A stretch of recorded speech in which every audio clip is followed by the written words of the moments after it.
Luke Kemeys, welcome to my podcast. Mate, thanks for having me. The pleasure is all mine. Mate, there is so much to talk about with you. We'll talk about who Luke is. We'll talk about Boys Get Paid. Talk about Next Advisory and Keep the Change. Yep. By the way, so Next Advisory is Boys Get Paid is your betting syndicate. Yes. Yep. Next Advisory is your accountancy business. Day job, yeah. And Keep the Change, that's your podcast. Yes. Yeah. You're a man with a lot of hats. Well, mate, I'm just trying to follow in your footsteps. You know, I grew up in Dannevirke. Then went over to Palmy Boys and listened to Mike West and Baldrick back in the day. So, yeah, just trying to keep up. Well, good on you for getting a life outside of Dannevirke and not succumbing to meth. Oh, yeah. Yeah, look. Shout out to all those people watching from Dannevirke. I'm sure they're all doing well. Yeah. What house were you in at Boys High? Albion. Albion. Oh, yeah. I was Gordon, the light blue singlets. Yeah. It's weird, eh? I can't remember my alarm code some days, but I still remember what house I was in and the lyrics to On Palmerston North Boys High. Yeah, doing a bit of marching the other day, were you? All day, every day. A couple of quick ones before we get into it. I've heard that your goal is to help 100,000 Kiwis get better with financial literacy. What does that mean exactly, that number? Is that a number of customers you have in your business? Is it a number of listeners on your podcast? Yeah, so I know I won't actually be able to measure that to, it's not like I'm sitting there keeping a score of where am I at 36,001, but basically for me it was around setting a bigger goal of a lot of people that if I could help them, then that would mean that good karma would probably come back to me in that process, but also would have a better equipped and educated New Zealander to then teach somebody else, and then we have a better economy, we have a better country, and just people thinking a bit cleaner. So I kind of come across the concept of the more people you help, then eventually you help yourself, life gets better as well. So that's how it came about, and I thought, right, 100,000 people, that's a lot of people to try and touch or help or educate, and so I just basically pulled it out of thin air. But that's the sort of big, hairy, audacious goal as such. A magic number. And how are you getting on? Not too bad. Yeah. I mean, I wouldn't judge it as followers on Instagram or social media followers or podcast listeners, for instance. I sort of judge it on people messaging me saying, hey, you've helped me. You've changed my life is obviously like a major one, but this is what used to happen for me. This is what I'm doing now. Or I learned this. And if I'm getting a lot of those now. And the really cool thing for me at the moment is a lot of them are saying back in 2022, back in 2021. And so they're understanding that it's a long-term journey. So I know that the more of those that I get, they're then helping somebody probably as well, whether that be in their family or whatnot. So then the snowball starts to roll. So I don't know if I'll ever actually be able to say like, hey, I know that I definitely helped 100,000 people. But that's just what I started aiming for. Well, the number will end up being, so it's just like a fake number, really. But the number in real terms will end up being a lot higher than that, I'd imagine, right? Yeah, I'd hope so. And I think part of it as well was to actually put a goal out there to show people what I was trying to do. So it's not just like, oh, another dickhead with a podcast sort of thing. Here we go. There's actually some, this is what I'm trying to do in the background with this. But your podcast and the advice you give, and we will get into this later, it is really, really good. I mentioned on my Instagram yesterday that, you were coming around for a chat, and I've got cards and cards of questions. Oh, shit. Seriously, so many. We'll start with one of them now. If you could give one piece of financial advice to everyone, across the board, what would it be? Oh, man, it's so hard to put everything into one. Yeah. But if we could get more Kiwi people to understand that you don't actually get paid for the time, you get paid for the value that you create, I think we have a very different country. So what I mean by that is that when we leave school, for a long time, I think the conversation has been, go get a job, you'll earn X amount per hour. I did the same thing, 4 squares, that sort of thing.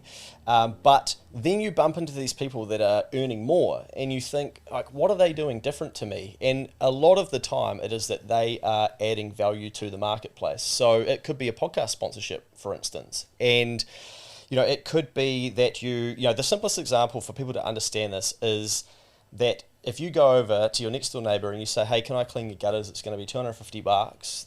Someone might say yes, but it might take you 30 minutes. So all of a sudden your hourly rate's $500 because now you've just learnt that you get paid for the value you bring to the hour. So it's the fact you've got a ladder, you can climb that, you're not scared to do that, you know what to do, you'll do a good job, you actually ask to do that. And then, someone sees you doing it, and then you go over to the next neighbour, and it starts to snowball. And if more people understood that they actually are really, really valuable, then I think they would then learn, okay, how could I increase my value and therefore increase my income, and then money would be less of a stress for them. Does that make sense? It makes perfect sense. Okay, good. Yeah, no, it makes a lot of sense. There's so many questions like that. Yeah, this is going to be a lot of fun. Sweet. First of all, let's zoom in on Luke Kemeys a bit. So you're from Vegas. Yeah. Dannevirke. You took the bus to Boys High. Yes. Yeah. An hour each way? Yeah, about an hour 10, yeah. Something for me, I don't know what that was. Both my brother and sister went to Dannevirke High School, and no shade on that, but I think I'd seen my stepbrother go to Palmerston North Boys, and I think I wanted to do something different. And I said to Mum and my stepdad, I want to go to Palmy Boys. I didn't really know anyone there. I don't know. Yeah, it's hard. It's almost like my life changed because of that, and it knew where it wanted to go in some ways. And so that was me, up at 6 a.m. from third form, or year 9.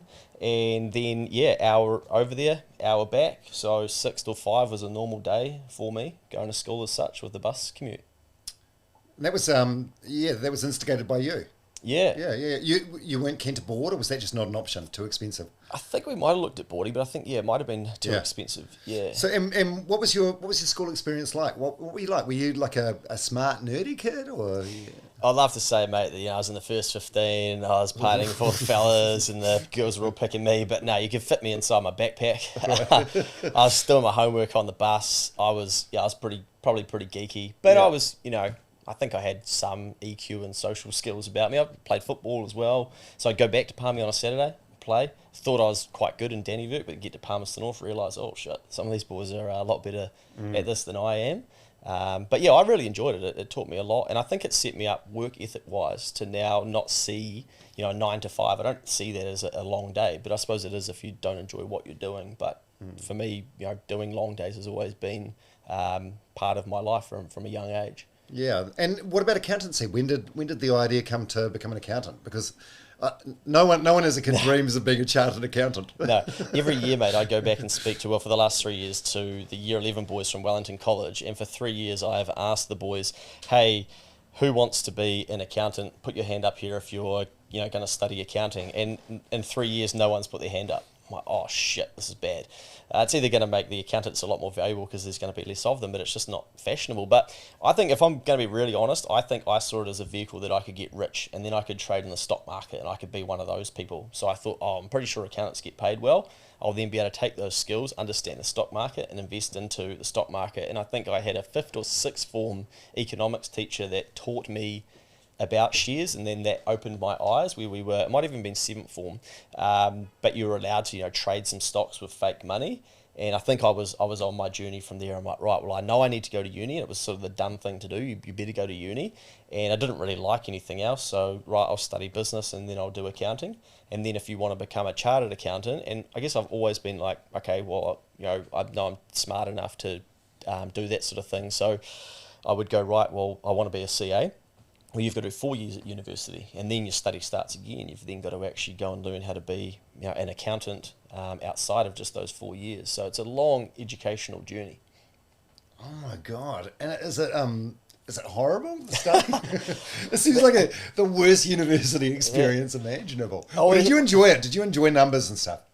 Yeah, I do. Like, I like numbers and I liked it, but I definitely have realised now of what I do, it's not, what you learn at university isn't necessarily the day-to-day of what you do as an accountant. So it's actually a lot more people-focused and helping people understand what it is that they're looking at and understanding the numbers. But yeah, I didn't mind uni. I mean, we did all the same things, pissing up and going out to the empty vessel and taking out $1,000 course-related costs and whacking those into the pokies. And the 4th year, I think I was doing 8 years of study a day. So I had a job at the Woolworths Distribution Centre, so making like way too much money too early. And pissed most of that up against the wall, and that then leads into lessons later on, or reteaching people not to do the same thing that are in the same age. But no, I didn't mind uni. Yeah, so something I picked up upon there. You talked about your course-related costs and spending them on the pokies. There's I don't know.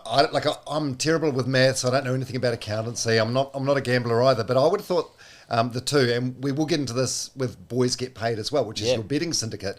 I would have thought like gambling in any sort of way, shape or form would go conflict with being an accountant. Yeah. It's interesting. When I started doing the BGP, boys get paid, and the racing stuff and whatnot, some people would be like, "Oh, of course he is. He's an accountant." But a lot of other people would be like, "Oh, well, that's weird. Why are you taking so much risk?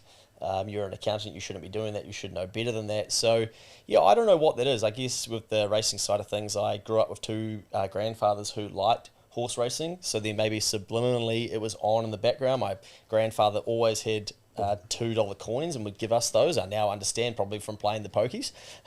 So I guess I was maybe like around it as such. And then I guess I probably, because I was looking at the share market at 17 years old, then some of the boys were turning 18 at school. They could get a TAB account, start betting on the NFL. And that just seemed exciting. And then one of the lads, his uncle was a horse trainer.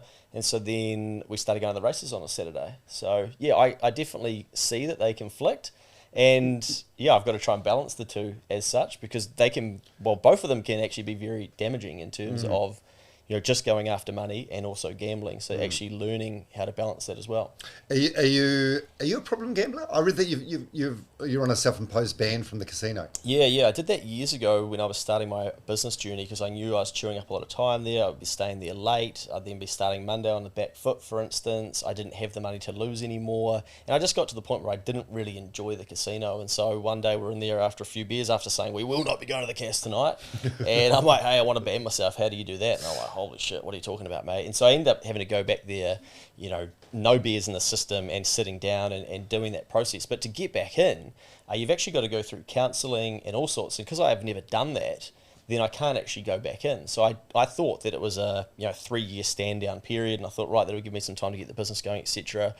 And I rolled back in there one night, and then credit to them, facial recognition kicks in pretty quickly, and it's like, Mr. Kemeys. And so by then, BGP was sort of taking off and stuff, and people were like, "Oh, we must be going VIP. They're taking us out the back or something." They're kicking you out the side door. Yeah, 100%. Yeah, so my God. You can't be in here. So I had to renew. And I was like, fuck this, and just renewed my ban again. But every time I go to Australia or whatnot, I'll have a bit of a play in the casino. But I could identify that was an area for me I didn't have a lot of control in, especially when drunk or drinking, and so it was something that I just was like, righto, the easiest way to remove that from my life is to ban myself as such. Okay, so it was never like a problem per se, but you could just see it wasn't it wasn't really enhancing your goal to reach your true potential.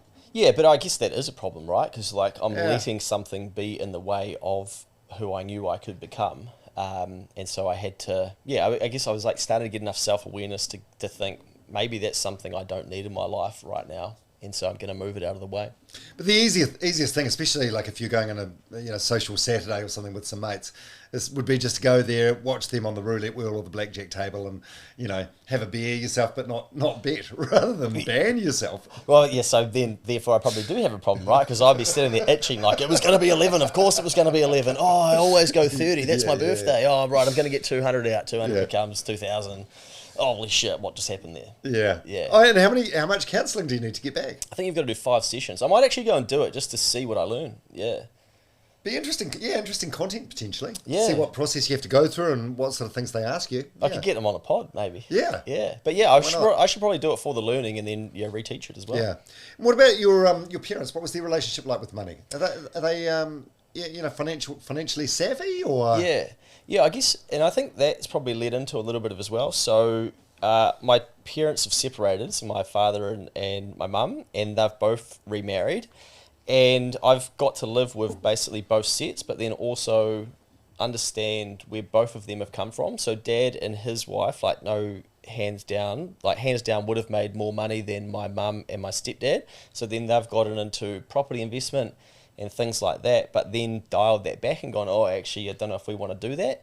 I think if you ask my dad, he'd give away all of his money tomorrow. And he's always doing, one day he rang me and he was like, oh, there's a guy struggling down the road in business. We think we might lend him some money. And I'm like, mate, no, that's not how this works. But it's nice though, eh? Yeah. Nice. Very caring and very giving. And I've seen that a lot. So I've seen what you can do when you have some money, and then it kind of leads into some people that he would hang out with. But I won't go down that tangent too far yet. That I've then learnt from as well. But then mum and my stepdad, probably harder, no, I don't want to go to work on Monday. I hate this. Mum's like, I can't wait for 65. I want to retire. I want to get the pension. And from them, I was sort of learning, I don't really think I want to live like that, or what I'm picking up is I want to find something that I really like to do, because I don't want to have to dread going to work on a Sunday. And, I worked in a distribution centre. I've delivered pamphlets. I have worked in a Foursquare. I've worked in a freezing works. And those were sorts of roles that I'd be like, man, how long am I going to do this for? And so then when I found accounting and business and stuff, I'm kind of like, oh, I actually don't hate this. Maybe I just need to lean into this a bit more and see where it goes. So, yeah, I've probably outgrown some of the teachings from my family around money, or would definitely do things with money that they would be like, whoa, what are you doing? But equally, they're very good at being like, okay, well, as an example, right, I grew up thinking that people in the Kura Lounge, for instance, were rich, arrogant, why the hell they need to be in their secret elite club, and who goes to the dry cleaners? What the fuck are they doing? Who can afford to have someone dry clean their shirts? They must be minted. Now I'm like, I need to buy my time back, because I can't iron 5 shirts and take 2 hours. I should be creating content, helping a client, whatever. So I've had to go on that journey of actually understanding, how do people make sense of this stuff. Yeah. So how old are you? 36. 36. So I'm 50. I'm like 15 years older than you, but it feels like the same sort of thing. Like growing up, anyone that had a Kora membership, it was like, fuck, flash. Yeah. Now, what is it, like $500 a year? It's like, just doesn't seem like a thing now. Just on that, the first time I went in there, and I had this moment of like, holy shit, I'm in here. Like, I'm one of these people now. Clogged it. Yeah, I've clocked it. And it's packed. I'm like, oh, this is a shithole. It's actually not that comfortable. And then, these 2 politicians roll in, and there's no seats, and I look up and I recognise them, and instantly probably same as you, like my palmy boys mentality kicks in of, oh, well, they're more senior than I need to give up my seat. So I said, oh, would you like my seat? So that was my first experience. I got in there, sat down, got a little shitty cupcake, and then was like, oh, well, they should probably have this seat. They've probably got more important work to do than I do. So I gave them my seat, walked out and sat back in the main area and got my laptop back out. Povo area. Who were they? Who were the pollies? Oh, I can't even remember. It was like people that weren't actually that famous, but not a great. We won't turn this into a clip. No, I'll see if it's Jacinda or John Key or something. I was about to say I was going to lie and say I think it's like Jacinda or someone. No, just some backbencher. I've got a strange relationship with money, because I like growing up as a teenager through the 80s. Like Dad was a big share market investor, and so he just had like a sales rep job, and then every now and then we'd go to like Fisherman's Table or Pizza Hut to dine in for dinner, and it would be. And I look back now, and it's very strange. It was like if it was a good day in the share market, but it's fictional money. Like it's not. He wasn't actually any richer or less rich until he locked in those 100%. Those gains. So I look back now, and it's a strange mentality. But I suppose he was feeling rich on these days where Chase or Infratil or Telecom or whatever it is. Yeah, it's going up. yeah. It's strange though. So then the 1987 crash happened. Did he then teach you that it was dangerous and scary and risky and just be careful about investing? No, he was still right into it after that. Okay, nice. Yeah. He was like, now's the time to buy. Yeah. So there were good lessons along the way. There was like, oh, don't try and catch a falling sword. And then there was, now's the time to buy, and dollar cost averaging and that sort of stuff. But that was after 87. So is that the year you were born? 88, yeah. Yeah, so you'd have no sort of memory of this, but it's like you had everyone was investing in shares, and suddenly everyone was scared of shares for life.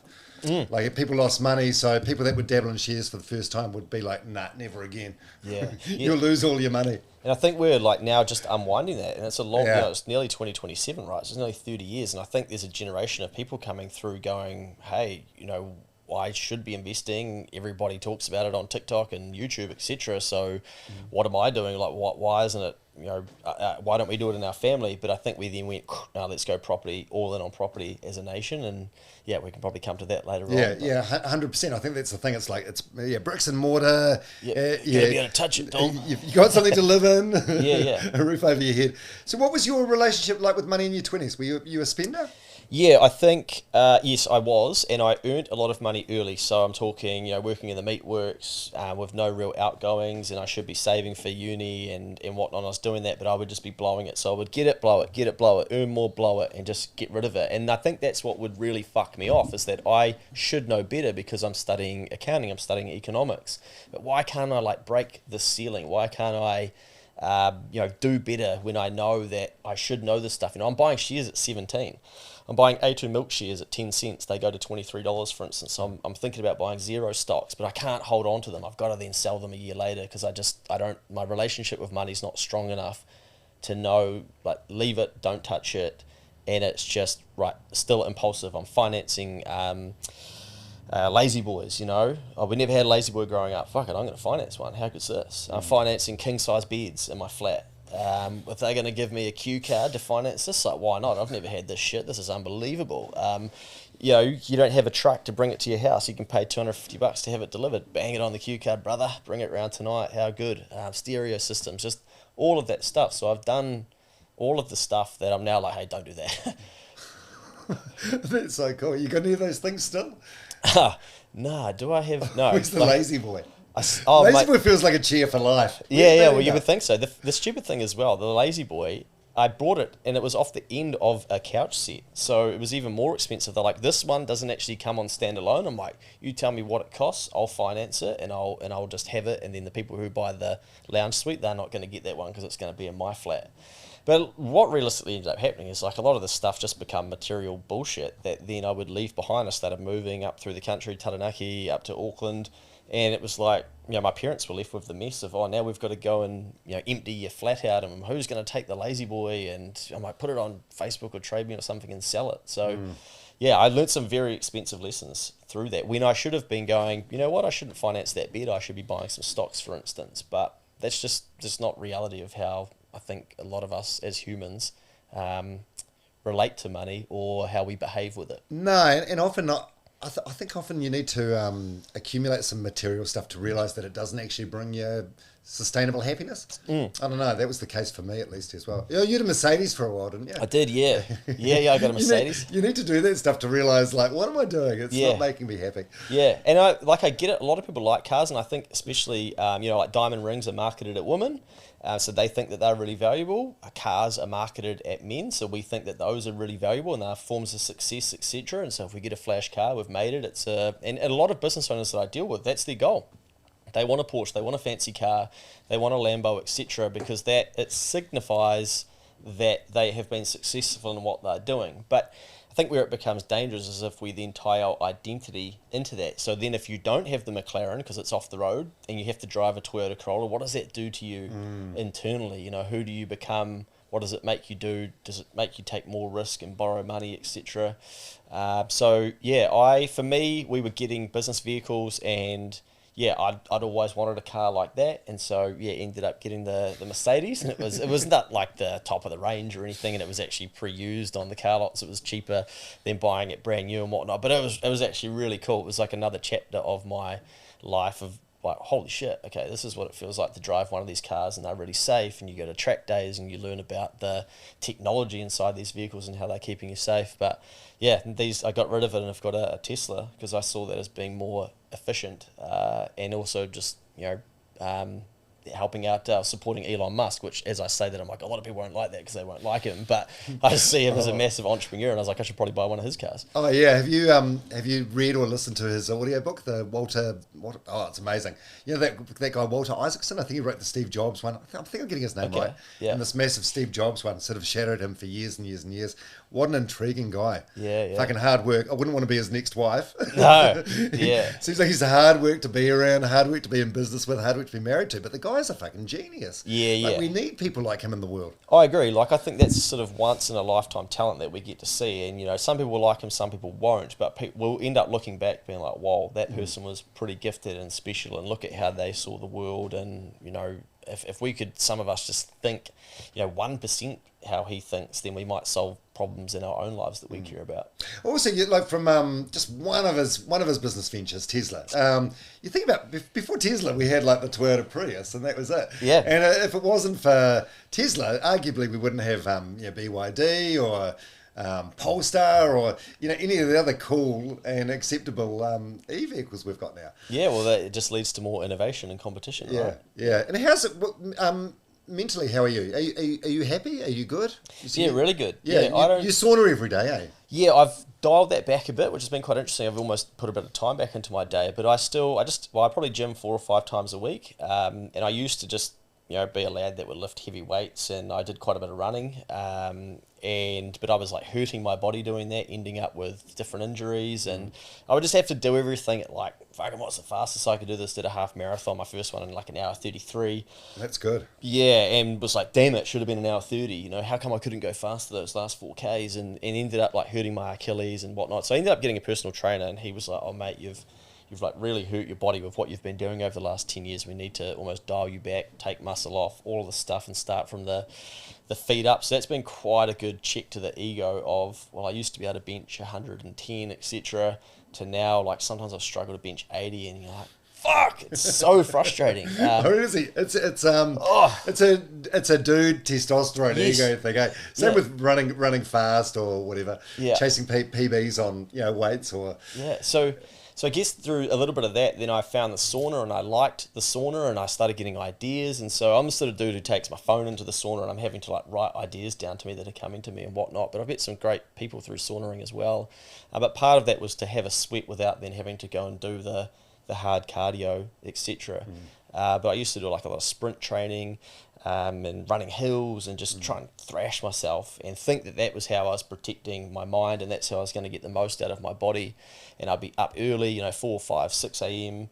And, my partner has seen me probably go through that iteration of I'd have a 5 a.m. alarm, piss her off, and like straight to my desk, do some work, and then I'll be off to the gym. Still sort of do that, but now I let my body wake me up, and I've probably just toned it down a bit. But yeah, I don't really struggle from like anxiety, depression and things like that, which is very lucky. But also I think I've tried to find some ways to ensure that I can like not get there. But I know if I go on benders or 2 and 3 day booze trips with the boys and stuff, that week after, like, I am going to question the decisions I'm making. I'm not going to feel as on. I know I'm not myself, and then it starts to play with you because you're like, why am I not vibrating at the level that you can? So that can be frustrating.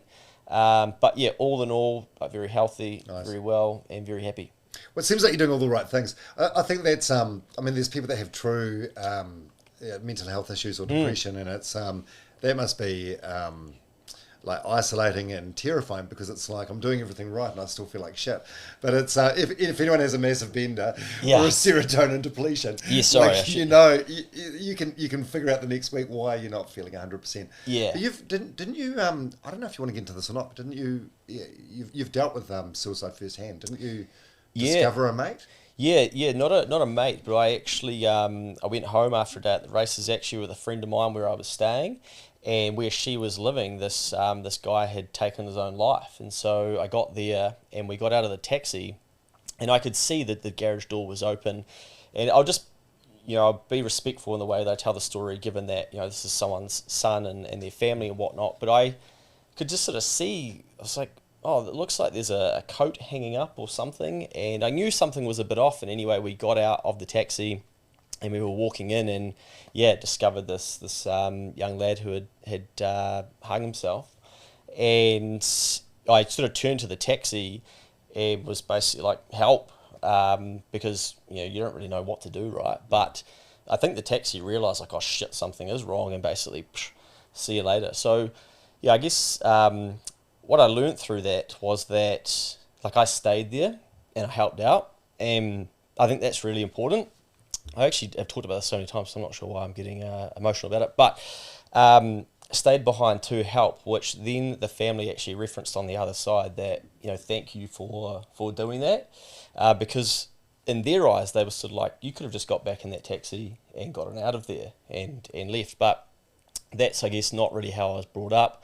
It's not then obviously how my body reacts in a moment like that. But yeah, it was pretty traumatic to see what the family had to then deal with, trying to revive someone and then waiting for the ambulance and whatnot. And yeah, I probably didn't go right once I'd sort of done all I could in the environment, I'm like, I just want to get out of here. And so, some of my mates picked me up, and I boosted and went back and found a couple of green vodka cruisers, and was like, that'll take the edge off. That'll do it.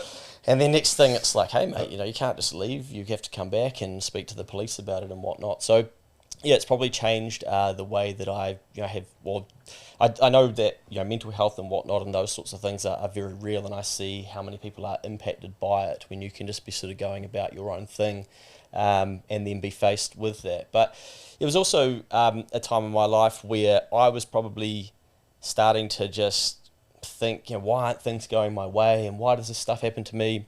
And mate, like the following weekend, I found a guy upside down on the road, falling off his motorbike. And again, I was like, fuck, why do I have to deal with this? Like, why can't someone else tidy this mess up or whatnot? And I now realise, like, very dangerous to get stuck in that way of thinking, because then you will find more of that stuff and it will start happening. And so I think that was a little bit of the catalyst as well, of like, well, you need to, for your life to show up differently, then you need to probably show up differently to your life and stop, like, almost looking for those things, or why things are against you and why you having to deal with those, and just accept that those things are going to happen. Hopefully not to everyone, but things will happen in our life, and we just have to go, right, it's another challenge. But often now with challenges or things that go wrong, I'm sort of like, well, I've dealt with that before, I've dealt with that before. This is just something else to go through. So it sort of builds resilience in a way.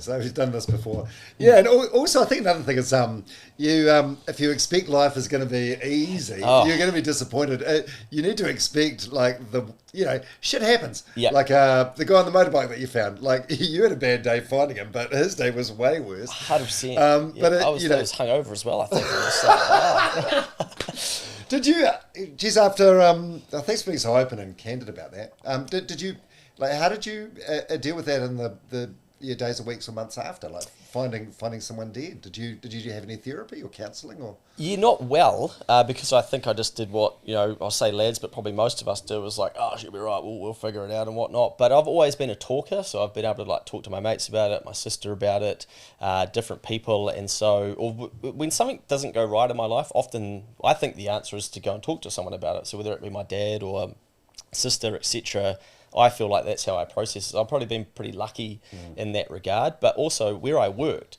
there's probably like 3 men and about 12 women. And so, it's like having 10 more mums. They shut the door on you, and they're like, now we understand what has happened. And, if you need to talk to anyone, and can you just tell me a bit more about it? And you're like, oh, fuck, okay, like locked in your own office. But it was great because I was sort of forced to explain it and whatnot. But I think I did, the wrong side of me was like, how could this happen to me? What the hell happened?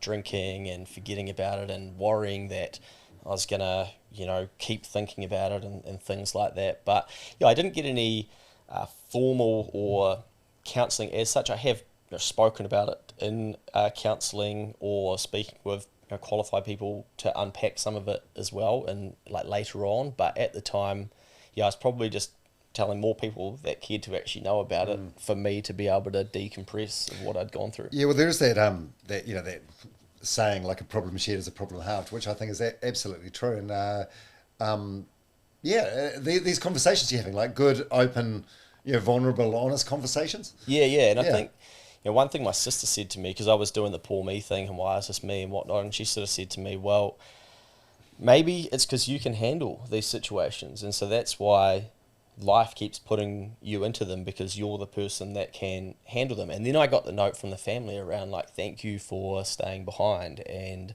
that had sort of changed one of the relationships, or the way that someone in the family was viewing their own son, and they'd had a bit of a rift by the seams. And so it's kind of like, oh, all young people are useless and whatnot. And so I'd sort of broken their paradigm of what younger people were like, because here's some stranger that was willing to stay behind and try and help and whatnot and just do whatever we could. So there's always good that comes out of every situation. And I think that's then changed my lens a bit too, of, okay, maybe I am equipped to deal with some of this carnage. And now I look at the things that I do in my life, and they're not, like that almost, but how much I can juggle before I sort of break and go like, oh, okay, shit, I can't take any more on my plate. And I think it was probably a little bit of a turning point of my life to actually understand that I was capable of some things that maybe other people aren't. Yeah. Oh, that's nice. Thanks for sharing. No That's worries. cool. All right. Let's get into Boys Get Paid. So this is still going and you're still involved with it? Yes. Yeah. So how did it start and grow? So it's a betting syndicate, right? Massive betting syndicate. I came across my radar, I guess, a couple of years ago because you're in the news. It felt like you're in the news quite a bit. Yeah. For like massive bets. So how did it start? Yeah, I guess, so to go right back to the start, mate of ours called Dewan started a Facebook group as a way that we could talk about horse racing to each other. And this was before group chats and Facebook Messenger and things like that. And so you would go in there on a Saturday morning and say, right, my best bet today is XYZ. And then you would have bragging rights for the next week if your horse won, or you might even chuck $1 on it or whatever. And it was back in the days when Facebook groups were open and it would just pop up on everyone's feed. And so a lot of our friends were like, oh, stop talking about fucking horse racing. We don't care. But then the people who were interested are like, oh, can I join? And so it sort of slowly started to grow. And then we made it private so that, you know, we weren't pissing off people who didn't care at all. But then basically it just started to then attract people in the racing industry and some different people who like punting. And that was 2011 that it all started in terms of the Facebook group. So a long time ago now. But it wasn't until I think 2016 that we went to the Facebook group and said, you know, hey, we're going to go to the races in Wellington. Does anyone want to come? And it was almost like a fluke because 75 people-ish, I think it was 75, let's say 50, were like, yeah, I'll come. And so all of a sudden it's like, oh, okay, there's all these random people meeting up in Wellington to go to the races. And, you know, someone's from Nelson, Christchurch, Wellington, Auckland. And my good mate Ben was just getting into videography. So I'm like, mate, bring the camera, let's make some content. And then I put the hat around and said, right, does anyone want to chuck some money in and we'll do a bit of a betting syndicate and basically, you know, I'll pay everyone out at the end based on how we go. As everyone's sort of getting a $50 note out, chucking it in. We go on the train to the races. We have a hell of a time. And, you know, everyone lost their money, but we just had such a good time. And it was kind of like, now looking back, it's easy to be like, and so then we were like, let's scale this up. But really we were just like, well, that's not even our favourite race day. Our favourite race day is in January. Maybe we should, and then we released the content as well. I think some people in the racing industry are like, whoa, look what, like those guys had a great time. We want to be a part of that. And so then we went to Ellerslie and said to them, hey, we love the Karaka Millions, which is one of our best race days in the country. Could we bring some people? And they're like, okay, great, you can have this area. And so we went back to the Facebook group, does anyone want to come along? 75 people came along. And then I'd quit my job by this stage, so I'd started to learn about just different things and marketing and whatnot. I sort of thought I'd just learned about Google Forms, which is just a quick form you can build and people can fill it out. And so I said, look, if you want to put $100 into this betting syndicate, then we will, you know, collect the money, we'll bet it, and we'll just go into the Facebook group live on Facebook and do updates of how we're going. Ben, bring your camera again, let's film the day. And we started with $58,000 and over doubled it. And so the Facebook live content went nuts, and then people are obviously start talking about it. The wrap-up video went off. It just had one of those days at the races that are pretty hard to recreate, and just everything sort of went our way. And it's classic, you know, your first day is like the best or biggest one as such. And then I guess we knew that there was something here, and so then more people wanted to join the group, and that's always been our thing every year, that we really build that event up. And I was collecting all of that money individually into my own personal bank account, reconciling, okay, Dom's put $100 in, oh, yep, great, tick him off. So 580 people or something. Oh my God, yeah. Why? Well, I know. Were you paying yourself? Were you getting a... I just kind of thought, oh, if we get 200 people, put $100 in, have 20 grand, like this would be epic. Next thing, it's just like, I'd refresh the page and I'm like, oh, fuck, I've got to like this. Then I look at my internet banking and I'm like, oh my God. So you were doing it for the love of it. Yeah, That seems like a lot of work. Yeah, it was. Yeah, It's very poor value of your time. 100%. So I guess like fast forward to now, but you know, we've solved that where the TAB. So well, maybe I'll go back a step. Like after a couple of years, I said to the TAB, like, why don't you guys collect the money, and then you can refund everyone as well. And with the people there at the time, so like, nah, you know, that's what you want to build. You sort your own shit out, because we actually got it 2 or 3 years in before we actually solved this problem. And so, you know, we doubled everyone's money that first year, had to refund everyone too. Now I need your bank account. All right, copy paste. But I Oh my god! Could you not like find some people from Student Job Search or something to? probably should have, but I didn't have any money to do it. Right. So I didn't charge anyone to do this, mate. So, then I'm having to learn about business and margins and stuff, thinking like, this is not very smart. But fast forward to today, and you can actually enter via the TAB. So you go in and you pick the option, and basically they pull the cash, and then they just allocate it to us for the day, which is actually really good because it cuts down all that admin.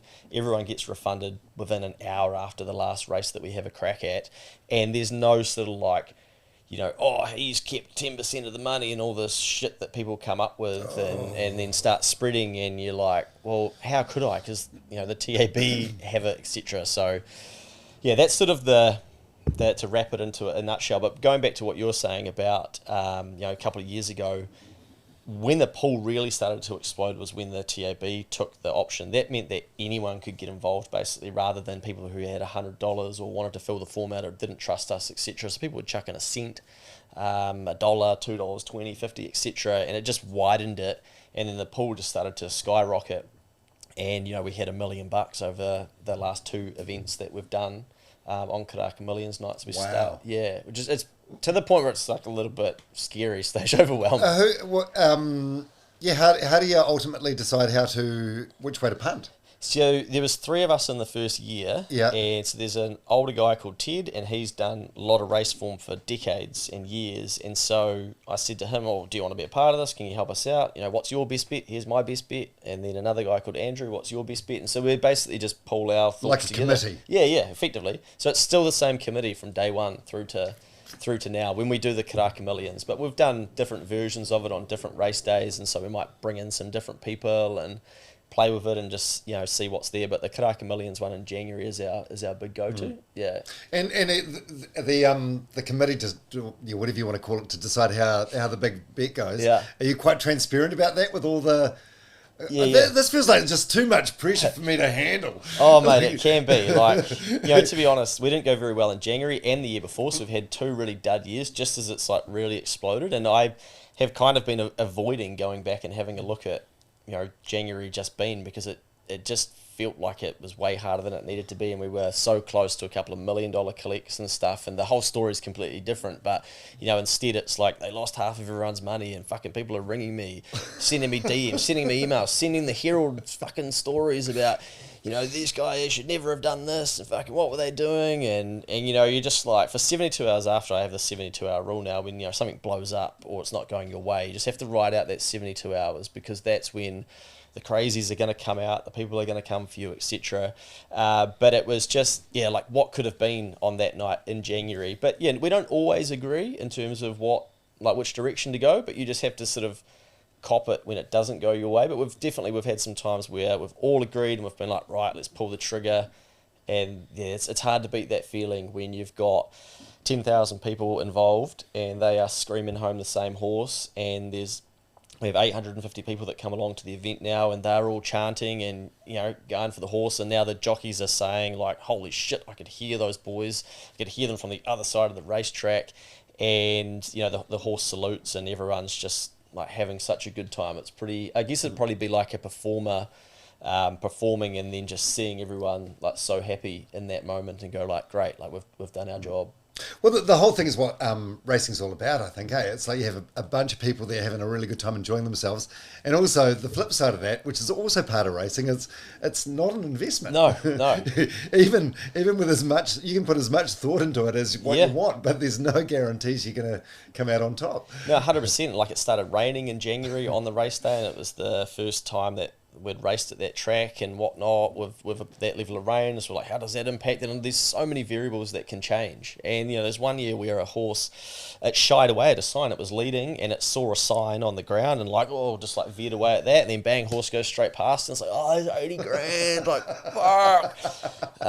There's a year where like a horse, the saddle pinched the horse, and so like it didn't want to run. It's just like, whoa, what's going on here? So then you stop, and so that horse is out of the race. There's just, like, you name it, it can go wrong, and it does, especially if you do it. And that's why I think a lot of people who gamble and are realistic about gambling, they will tell you up front, like, the house will always win, because there's too many variables that you won't get right. And we all love to think that we could go online now to the online pokies, for instance, and we've all got a mate who's won $1,000 or 10,000 or something, and think, well, why can't that be us? And you might go well on that first time, but the longer you do it, the math of it is that they will take the cash off of you. Same with Lotto, like Sky City, TAB, etc. They are profitable institutes that are built to beat you. Yeah. What's your biggest or most memorable wins with BGP? It's you start to like forget what all the numbers are, but we had a week down in Cup Week, which is where we did it for basically the entire week from a Tuesday through to a Saturday. And that was probably when you might have seen some media attention because the Herald were picking it up in ZB,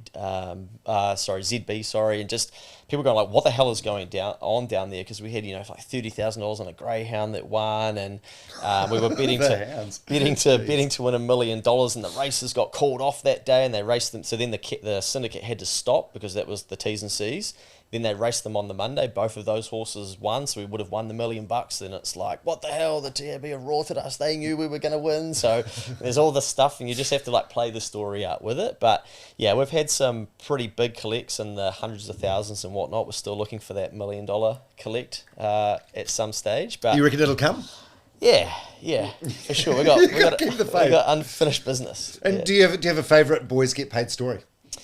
What would be I think seeing the growth of because for me, and what I haven't touched on is that it's not just about the gambling, it's actually about the community. So basically that Facebook group became a community, and people were, on that first race, there's people who have ended up like living with each other, and like moving around the country and going, well, now I know someone because I came to that event, or they were in the Facebook group, and there's that commonality. And so that's taught me a lot, and I think it's really important in this day and age of community. And you see all the big corporates talking about, oh, we're building community and that's one of our values. It's like, fuck, you got no idea what that is. You're just, that that's fashionable and we need more of it in society. So when I see people linking up together and hanging out and going and doing things, and like that's the thing that's brought them together, BGP or Boys Get Paid, that's way more valuable, and that's actually what it's about rather than the big betting syndicates. And I think it's sort of like, the betting syndicates might bring people's attention to it, but if they then end up in it or enjoying it, then they've got something that they can be a part of. And if they're helping each other out as a part of that, then that's awesome. But when we meet in Ellerslie in January and we have 850 people come along and we can sell the room out and everybody is, like there for the same thing and just absolutely loving it. It's pretty cool to walk around the room and just see people of all ages enjoying the sport that, their grandparents liked or that they liked, and they're like, great, some younger people are here again. So that's, I guess, what, fills me up from it. Yeah, and it must be incredibly gratifying for you that this is something that you built from scratch. And also, I suppose in terms of transferable skills, like what you learned there, by accident initially, but then by design as it went on, probably helped you in building a community again with Keep the Change. Spot on. Yeah. What about the haters and Karens? Like, I'm guessing there's been a lot with the name. Yes. Sexist, misogynistic. Yep. Not inclusive. Yeah. Which is quite funny because actually we have quite a lot of older women come along to the events now, and the audience is almost skewed to people who have seen it that are a bit older and like, we love racing, can we come? And I'm like, yeah, okay, go for it. And then there's 70-year-old people there and stuff saying that was the best day of my life. But we don't get heaps of the anti-boys get paid thing anymore around the name. A little bit if it's the first thing that they know about it. They're like, oh, so what? So the girls can't get paid? And it's just you learn how to combat that stuff, as I'm sure you've had to do throughout your career as well. So some days you feel like a fight. Oh, you do, 100%. And I struggle with that because I think part of my natural thing is to dig my heels and fight. But I've gotten better at picking my battles. But it's like look, you and I can go and buy a Women's Day magazine if we want. Doesn't matter. It's just a name. Yeah, exactly. And that's where the name came from. Was actually we would go to the races, we'd back a winner and high five, and the boys get paid. It was a saying. So then we called it Boys Get Paid, which was like the boys get paid because we backed the winner, high five. But then people have to say that's, and then change the logo, change the name, all this stuff. And it's always the people that don't do much in their life telling you what you should be doing. You kind of think, well, but when you start hearing it from people who have credibility, authority, or have built things, you sort of go, okay, what are they trying to teach me here? But people will always have a crack at you, whatever you're doing. Someone was complaining in the DMs yesterday about BGP, about how You know, stop putting these tips up, they're crap, they don't always win. And we're like, yeah, we're like, no shit. It's like, how have you just figured this out? You know, but that one that did win, you know, some people backed it and they were stoked about it and they're happy. Like, let people do their thing, man. Like, get out of the way. Yeah. Yeah. Yeah, it's annoying, eh? Yes, so, speaking of other names that you may have to look at re-changing down the track, even Keep the Change, like 15 years from now, people are going to be like, what does it mean, keep the change? Yeah. And so actually where that name came from is that, so when I was building the Punters Club for BGP, I would go to this cafe. It was across from the Les Mills. I think it's called Turbro now, so shout out to them. But it wasn't that, and it was run by a really good lad. And I'd go in there and I'd have breakfast, and I would get salmon and eggs on toast, and it was $19. And I'd have a $20 note, and I'd say I'll keep the change. And I was trying to teach myself that I didn't need that dollar, that I could go out and make a dollar somewhere else, or that I needed to swap from being scarce of like, you got to pick up every 10-cent coin you can find and all of that, to like, no, I was trying to teach myself to think bigger. And so that's actually where the name came from, because I was saying keep the change. But that same cafe is where I'd often, okay, did they pay their $100 into the Punters Club? Yes. But yeah, that then lent itself into the keep the change side of things with that name. But also now it sort of has a second meaning of, once you get that change, like, keep it, because it's so easy to start doing well with money, for instance, and then go, right, now I'm going to blow it, or I'm going to sabotage myself, or I'm going to go back to my old habits and do shit that I know I deep down shouldn't be doing. Yeah. Okay, let's transition into that stuff now. So Next Advisory, so that's your chartered accountancy business? Yes. Yeah. So it's you and Phil, my business partner. Yeah. And again, so before Next Advisory, we had school rebates, and this is where all these things overlap. And I guess it's a good lesson for people that you start, and then the more you do, then you will learn things, and you take lessons from one venture into the next. So we had a business called School Rebates, and it was designed to help parents claim back their school donations, but we needed a way to refund people. So when we refunded people for the Punters Club, for instance, I could refund some of those people who had given me their correct bank details via the school rebates process that allowed us to refund hundreds of people at a time. But we could see that school rebates wasn't going to work, because basically the IRD told us they were going to build a way for people to be able to claim their own donations in the background. So we were manually, processing all of these donations, and now they've got more money, more technology, and so people should just be able to go and upload their receipt for their donation and get a third of that back. But a lot of parents weren't doing that. So we knew that got us going, but it wasn't going to be our thing. And so my business partner left his job as well. We both worked together at the same firm, and we built Next Advisory from scratch. And so I'd seen what was starting to happen with Boys Get Paid and school rebates. And I'm saying to my business partner, like, mate, we just need to do some social media ads, get going on. There's not many accountants that do social media. We'll build this thing up quick, man. Let's roll. But it takes a lot longer. So that's basically how it started. No office, nothing, couple of laptops, no clients, and just start from ground up. And so that's what we've done. We're what are we, August, 8 years old next year. And how many clients? Just over 100, Right. So it doesn't sound like a lot, and it's not compared to traditional accounting firm, but I'm pretty open with numbers. We turn over close to 1.3, just over 1.3 million bucks a year. So only 15% of businesses in New Zealand do sales over $1 million, and the costs aren't massive, so you can draw a pretty decent salary from that. But I guess the thing I'm proud of is that we built that from scratch, like nothing. And now we have, audiences, we have workshops we can run. People will pay to come to those. We have clients who pay every month, clients who don't even use us for accounting, but use us for one-off advice and things like that. So the snowball is, really rolling now, and we can be very picky and choosy about what we say yes to. Yeah, well, this must be something that's quite gratifying. So all these things that we've talked about, we haven't really talked about Keep the Change yet, but we will. But Next Advisory and Boys Get Paid, they're all like communities or things or whatever you want to call them that you've built from scratch. Yeah, which is cool. Yeah, mate, it is. It makes you feel so powerful because you realise what you're capable of. And so I guess going back to that story of the suicide, you have a seed planted in your head of, okay, maybe I can handle these things. And if I think about like the things I juggle now with like effectively multiple businesses, people want to be paid by those. I've tens of contractors, staff, built an app for Boys Get Paid. With the audience for Keep the Change, 50,000 Instagram followers. I know, I'm giving away $500 a month under Keep the Change at the moment to people who will share the podcast onto their story, because the feedback I'm getting is, that I found this through my mate and they said, listen to this. And so I'm like, okay, well, I should probably incentivize people to share this, and then more of their mates are going to see it, start listening, and it'll help their life and I can get closer to my goal.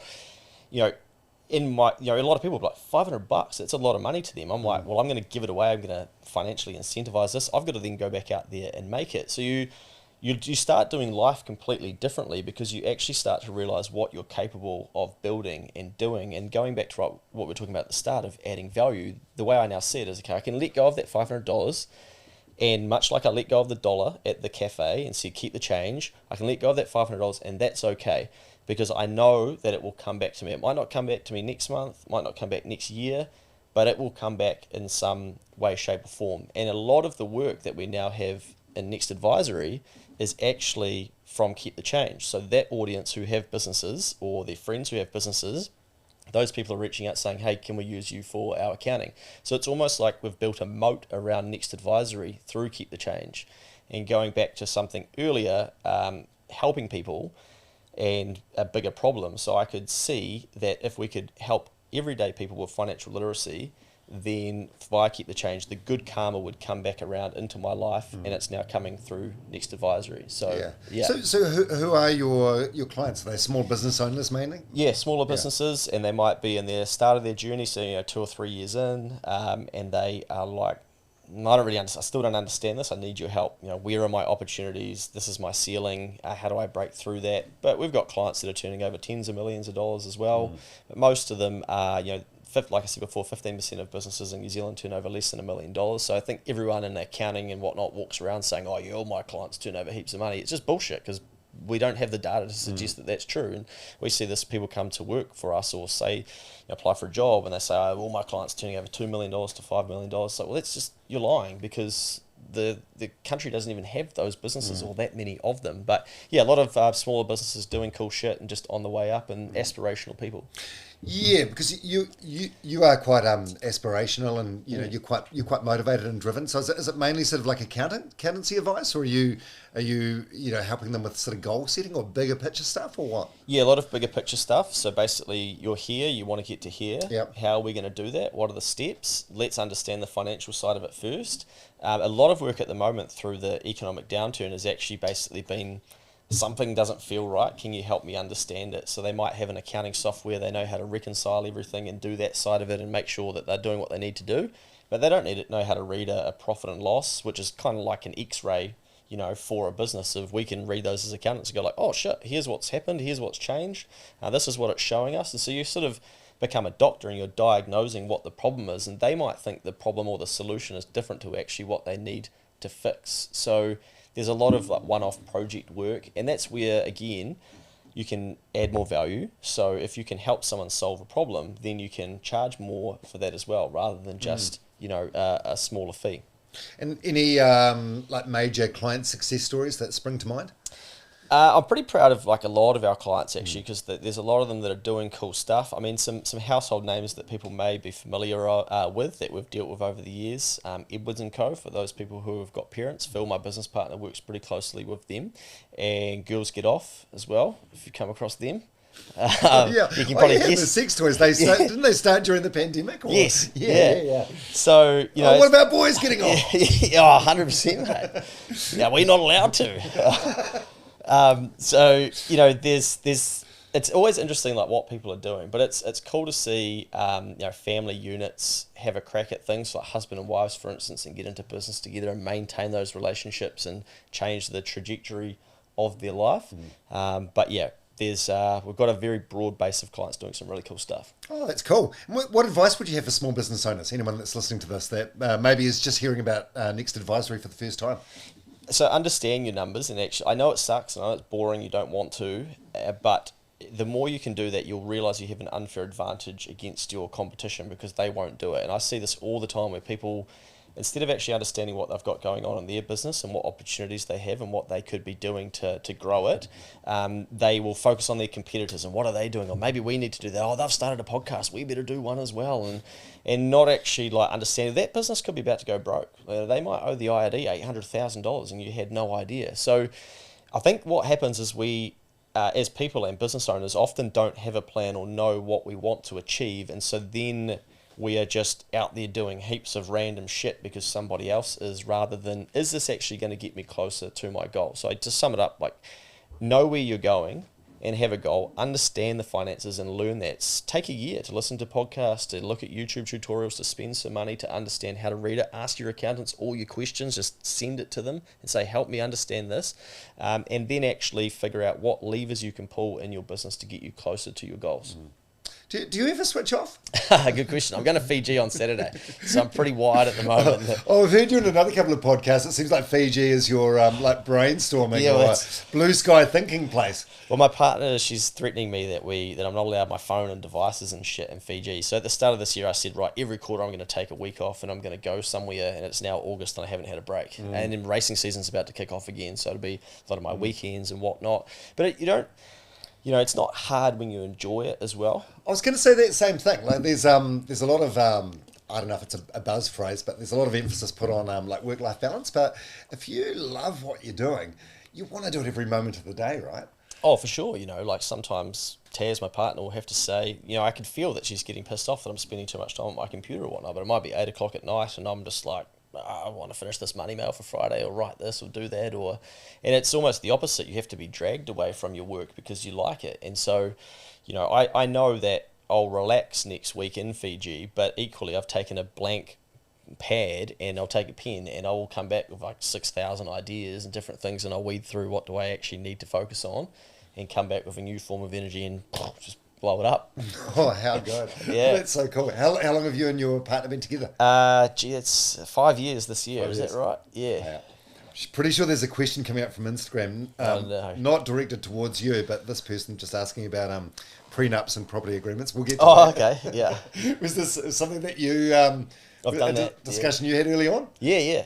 Really? Yes. So you had your own house, or she had her own house, or? Yeah, we had very different financial lives before we met, and so she had property, I don't. I'm building a business, and I basically had a conversation around, hey, if I die before we have kids, are you happy if I can leave my stuff to my family? Because I think you're going to be okay if I die, but I would like to provide for my sister and her child, etc.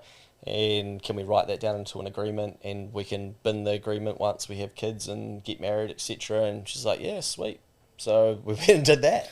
You make it sound really straighthtforward. Yeah, I know. It's an awkward conversation for a lot of people. It is, yeah, it definitely is. And I think, I should say that you've got to understand how to have that conversation and know where you're at. But equally, this is pretty fucking bizarre. But I sat down with my partner very early on with Taz, and we went for brekkie, and I said to her, hey, look, I got some pretty big goals, some pretty big aspirations. I don't know what life has in store for me, but I could be the Prime Minister. Like, I don't know. Like, maybe that's what the country needs from me at some stage. I might need to go to Dubai and work over there. I don't know. But I promise you this is going to get weird. So if you want to get off the bus, like, I won't be offended. And, she's crying in the mano, being like, fuck, I am dating a freak show. I know people will hear that and be like, oh, I knew it, he's a narcissist or whatever. You can label me and do all that shit. But I was just trying to tell her that I can see that there's stuff going to happen in my life, and if that's not for her, I don't want her to figure that out when I'm 8 weeks deep into Dubai and she's pissed off because the kids are, being grumpy and I haven't been able to be on FaceTime, or who knows, right? So just trying to put it out there early of, we're going to have a pretty crazy life. Do you want to do this together?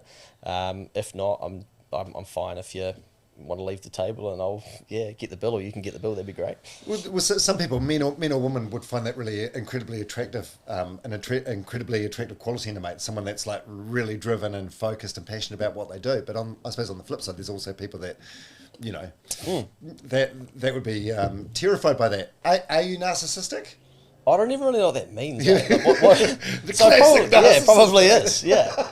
I think I'm capable of a lot, and so I'm trying to scratch that itch to find out what that is. I think I balance that out by helping people. I want the best for a lot of people. I want to see other people have more in their life and understand that, society will try and just keep you mediocre and whatnot, but you're actually probably sitting on projects or ideas or dreams or goals or relationships that are possible for you, but no one's telling you that. It's all just like, oh no, you don't need to do that. Who do you think you are? Why are you doing that? Oh, do you really need that much, etc. But Yeah, it's just, I just think it'd be great if more people were doing cool shit that was keeping them happy. And yeah, I haven't really been called a narcissist for, I can't remember who's called me that, but I'm sure people will probably think like that. Well, people are going to have Especially after this. People are going to have an opinion regardless, though, aren't they? Yeah, they might blow the YouTube comments up. Yeah, get the algorithm going. Good, it's good for my algorithms. Yeah. Okay, so let's talk about Keep the Change then. So, I went all the way back yesterday and listened to the early episodes. You've been so consistent with the content. So you do how many episodes per week? Well, so just for, I started writing a money mail, which was a written version. I did that for a year and did it as a blog, but I knew through BGP, Next Advisory, other projects, well, this needs to be a podcast because that's the platform, right? And so then I had to go back a whole year and batch read out 52 podcasts to catch myself back up. So then I have a Monday written newsletter that goes out that I turn into an audio podcast and talk a bit more shit in that. And now I interview someone and release a new one of those each week. And then we have a throwback episode at the start of the week back to an older episode because it's over 4 years now. And then every now and then, like last night, I did a podcast with Mikey just about interest rates changing, for instance, and basically that doesn't get edited and just straight out. Yeah, I mean, the body of content you put out is impressive. And one thing I really love about the podcast platform is, like yesterday, I could go back to the oldest episode and listen to it. And so you can see the growth and the improvement. And that, like anything, that just comes with, if you start something, you're going to be shit at it. And if you stick with it, you're going to get better. Yeah. So it's been really cool following the journey. And you and I have got the same podcast sponsor at the moment, Generate, Kiwi Saver, which is so cool. They're so innovative. Yeah, awesome. So what I like about Generate is that when I met with them, basically they were like, what can we do to help you? Now, if you ever have someone in your life that says that to you, that should be a light bulb of holy shit. Because most people come to you and they say, what can you do for me? And that's what they're focused on. And I've probably got 3 or 4 people in my life since going on my journey where they've said to me, how can we help you get closer to your goals? What can we do to help you? What support do you need from us? And those people, like, they will unlock so many levels to your life. And I've had it across Keep the Change now, BGP, Next Advisory, and just personally, where there's not many of those people. So if they present themselves in your life, you know that they probably think a lot different to a lot of people. Because I'll get 3 a week where people are approaching me like, this is what we want from you, but they'll proposition it to you as like, oh, we should catch up for a mutual relationship.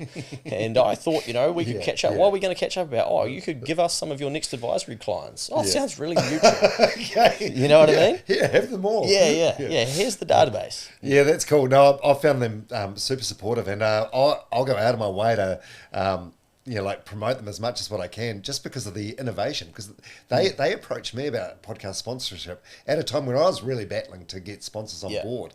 Yeah. So it was very innovative. It doesn't, I mean, from where we're sitting now, it doesn't seem as innovative as what it was 12 months, 18 months ago, but it still is now. Like, there's still people that don't see the value in it. Well, cash just gives you a resource, right? And so then you can do cooler stuff. You can, so some of the sponsorship money for me, for instance, it's just unlocked then, all right, let's get this content in front of more people, because then that gets me closer to the goal of helping 100,000 people. So it unlocks editors, it unlocks a studio, it unlocks short form content, it unlocks YouTube. But if I don't build that partnership and have that sponsorship, it has to come out of my pocket. So it's an investment from Luke into his business to then hope that it comes back in return at some stage. So, partnerships I think are amazing, and we get talked out of them and stay away from them because they are scary. A lot of partnerships don't work, and we see that through people divorcing, but we also see it through business failures and whatnot. But if you can find out what someone else is trying to achieve, and then your goals line up similar to theirs and help them get closer to those, then that's normally a good partnership. And that's actually how we look at our clients at Next Advisory. So our number one value is winning, which basically means if our clients are winning and we're helping them win, then we're going to win, because they're going to see us as the people who help them do it. And, we'll let some people down and whatnot, but part of that comes back to the clients we take on. We have to understand, where are you trying to go? Because if I can understand where they're trying to go, then I'm like, oh, I know, call this person, they can help you. And then bang, they've got an instant win. I think, holy shit, that was one phone call and he's linked me up with the right person. Where does the energy come from to keep doing something like the podcast? When because you launch a podcast and you're monetizing it now, but it's it takes a while to get to that point with any podcast. Like, why don't you give up on Keep the Change and think, fuck, I'll just focus all my time and resources into Next Advisory? Yeah, it's a good question. I think a couple parts to it. One, like I like building something, and so I am enjoying the process of building that to see what it can be. I've got like a little bit of that killer attitude, so I'm sort of enjoying now that the podcasting has become like the thing, and I can't wait to like gas out or like keep going past some of what other people will do, and then go, right, like we're still here.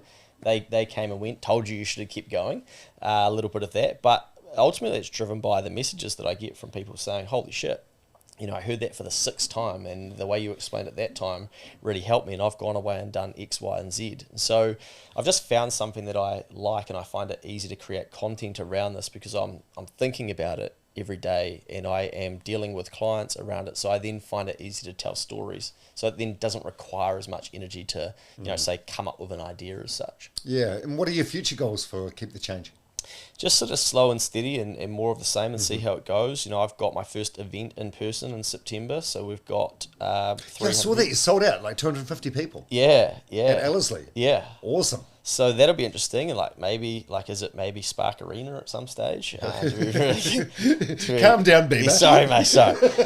But do we get 10,000 people to come and learn about money, and then sort of show to other people like, hey, it's okay to come and do this. It's all good. And yeah, I kind of wonder if I've got a big event like that in me, or whether that becomes, I talk about it in my mind to myself, like a narcissist, about, you know, like a future or a future warrant of fitness, like a finance of fitness. So basically, you know, are you getting ready for the future with your finances, and do that annually? Right, what do I need to be thinking about, tidying up, and then like, okay, you're good to go, then you're back to the podcast for the rest of the year. Well, thanks for sharing that goal, because I think the easy thing would be to just sit here and say, I don't know, even though you have aspirations of doing Spark Arena or something. Because you and I, they're similar backgrounds, both from Palmy Boys High, where being called a tryhard is like the biggest insult ever. Oh, yeah. And then you get to you become an adult and you realise actually trying hard is a fucking superpower. Yes. And if everyone tried a bit harder, you'd realise how far you can get. Yeah. But yeah, a lot of people are quite intimidated or even like turned off by people thinking big. Hey, Definitely, I think. Is that tall poppy? Partly, I'd say, but also as well, I think we're just scared. Like, we're scared to think big. And also, I think we've been conditioned. You know, success in New Zealand. Well, there's an interesting study came out yesterday of what generation believes that it's more merit to be successful versus, you know, just kind of factors that are out of your control. Now, naturally, more baby boomers were like, yeah, it's merit based to be successful, and younger generations are saying no, you know, it's external factors. Now, I 100% will say I sit in the camp of it comes back to you, so you create your life based off what you do. But yes, everyone's circumstances will be different. But the first question I asked when I looked at that study, or people talking about it, is what's the definition of success? But no one else had asked that question. It's like, well, how do you fill out a survey and say how you can be successful if it doesn't tell you what success is? But I think subconsciously in New Zealand, success is being able to afford to buy a property. And so like doing that path and having a good income and a good property. But imagine if we just, you know, had 200,000 Kiwi people and we said to them like, hey, you weren't actually destined for that. You can have your house and shit later on, but this is actually what life was meant to be for you, and this is the project you're supposed to be working on, but you've just gone down the wrong cul-de-sac and surrounded yourself with more people that think like that, and now you're stuck in a mortgage and things like that. And I get that that's, you know, it's very simple, but just a way to think about it. And then show them like, this is what you're supposed to be doing with your life, or could be doing. This is what the country needs from you. But like, oh, holy shit, okay, like I need to change and move my cul-de-sac. So I just wonder, part of it is, are we scared? Because if we veer away from the cul-de-sac that keeps us safe, then our life does look different, and we are then forced to take different actions. Yeah. What is success? What do you think? I think it's like just moving closer to your own goals and being happy, and basically, you know, being fulfilled, and then trying to get a bit more in control of your day. So you're in a position where, you know, you can tell the day what you're going to do with it. Yeah. So if you get to 50 and you're financially secure, but you want to keep working, then keep fucking working. Yeah. I think a lot of people they probably don't even know what their goal is. They just think it's going to be, well, I need to buy a house, then I need to like pay that off as quickly as I can, then I can have a deep sigh of relief once that last payment comes through. Yeah. But then what? Yeah. You get an investment property, mate. You got to get more. The rental. Start again. The rental. Start again, then get a second one. You know? Yeah, that's true. Does money make you happy? Yes. Yeah. Because like it'll solve some of your problems for you, and it'll get you closer to things, because everybody determines happiness differently themselves, right? So then I think that then people, if they get money, they can figure out, okay, does it actually make me happy? And everybody's got to figure that out for themselves. But how many, lotto winners do we see get all that money and then blow it all, and it doesn't work for them? But I think the question is, if people ask it in a way, does it make you happy? Which everyone's going to have a different definition, but does it make your life easier? Fucking hands down, yes.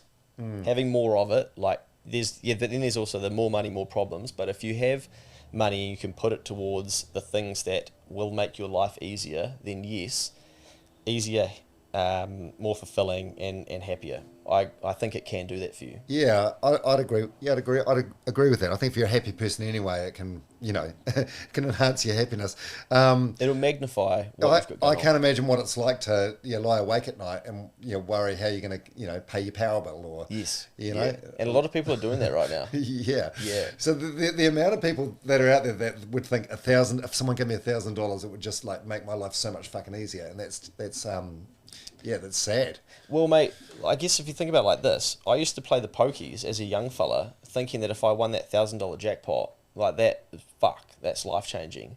Now, I'm like, $1,000, is it really going to change your life? What are these people doing in here? Based on the way I now think, but I know why they're in there, because they're thinking how I used to think.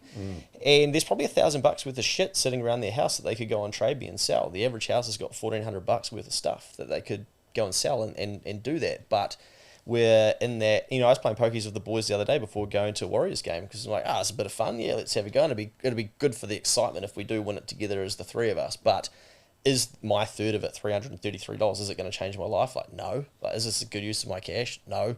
Is it a bit of fun and camaraderie and whatnot? Yep. Like, am I willing to lose the cash? Yes. But you start playing bigger goals, and you start then not looking at the little amounts. Yeah, if you're gambling and gambling and you're relying on winning, then that's a terrifying position to be in. Very dangerous. Yeah. You've met Gary Vee. Yes. Where did you meet Gary Vee? I went to one of his conferences. So very early on, when we weren't actually financially that secure, one of my best mates, Ben, brought me a ticket to go along, and he got me the experience of here you can meet him, because when I was starting to build school rebates, I used to do Snapchat quite a bit, and someone sent me a message and was like, you remind me of the New Zealand Gary Vee. And I'm like, who the fuck is Gary Vee? And so then I went on YouTube and searched this guy. I'm like, holy, like, who's this bloke? And so then I started listening to his podcast effectively, and the way that he would talk about things. And that was probably where some of my lessons come around, like give value, build the audience, it'll come back to you. And man, like it has. I'm probably like a product of some of his teachings. Who else? Anyone else on social media that there'll be some people listening to this or watching this that don't even know who Gary Vee is. Gary Vaynerchuk. Yeah. It's super inspiring. You see a reel or a TikTok of him, and it's always gold. Yeah. Who else do you recommend everyone follows immediately? Immediately. Well, I'll tell you this story. So later this year, I'm going to the Valuetainment concert. Now, just about every person in New Zealand that I've told that I'm going to this is like, what is that? And basically, there's a guy called Patrick Bet David in the States, and he's got 2.something million followers on YouTube, and he has a conference every year, and tickets are $1,000 GA. My mate Mikey, who I do the podcast with for Keep the Change, he's paying for it. He's like, we're going, I'm paying, just book your calendar out. $1,000 GA, $10,000 for like a decent seat. That's American dollars. And they'll pack this thing out. And people are like, who's that?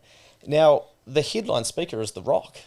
Imagine what The Rock's... what his fee is. Yeah. And so I'm going to be sitting there going, I'm going to come back from there being like, fuck, I'm thinking too small, man. Like, how are these guys doing it? But that will probably be the inspiration for me to think, okay, like, what does Spark Arena take? How many people do we get in there? What does it cost to hire that? How do we fund that? Do I need sponsors for that event, for instance? But I'll get some of those lessons whilst over there. So, there's heaps of people in everybody's individual thing that they're interested in. I would just say, curate your social media where the content is adding value to your life, and going back to my earlier life where I was struggling because things weren't happening the way I wanted them to happen. I was then listening to that music. I was then finding people talk about why that will happen, and then I realized, like, I don't need to fill my brain with content that is going to like validate my decision around like, oh yeah, life is tough, and you know, for a lot of people it will be you're never going to buy a home and all of those sorts of things. You have to stop at some stage and be like, fuck it, I need to figure out, I don't want that to be the answer, therefore I need to put people into my brain and ears and eyes that are going to tell me there's a different way, and then I can figure out for myself if they're full of shit or whether I'm just not prepared to do the work. Yeah, I think that's a good thing. Social media gets a bad rap, but if you fuck with your own algorithm, so you're being fed good stuff constantly, I think it's a really powerful tool. And I think one other benefit it'll be, you just with the international aspect, it allows New Zealanders to think bigger. Yes. Whereas maybe for previous generations, you know, we didn't sort of have that knowledge. Yeah, so we had a tendency to think quite small. I don't know. Yeah, well, we've got the internet now, and we can go. Like, we're connected to the world. We could be selling shit internationally, but we haven't been taught how to do that. So you're like, oh, you can't do that here.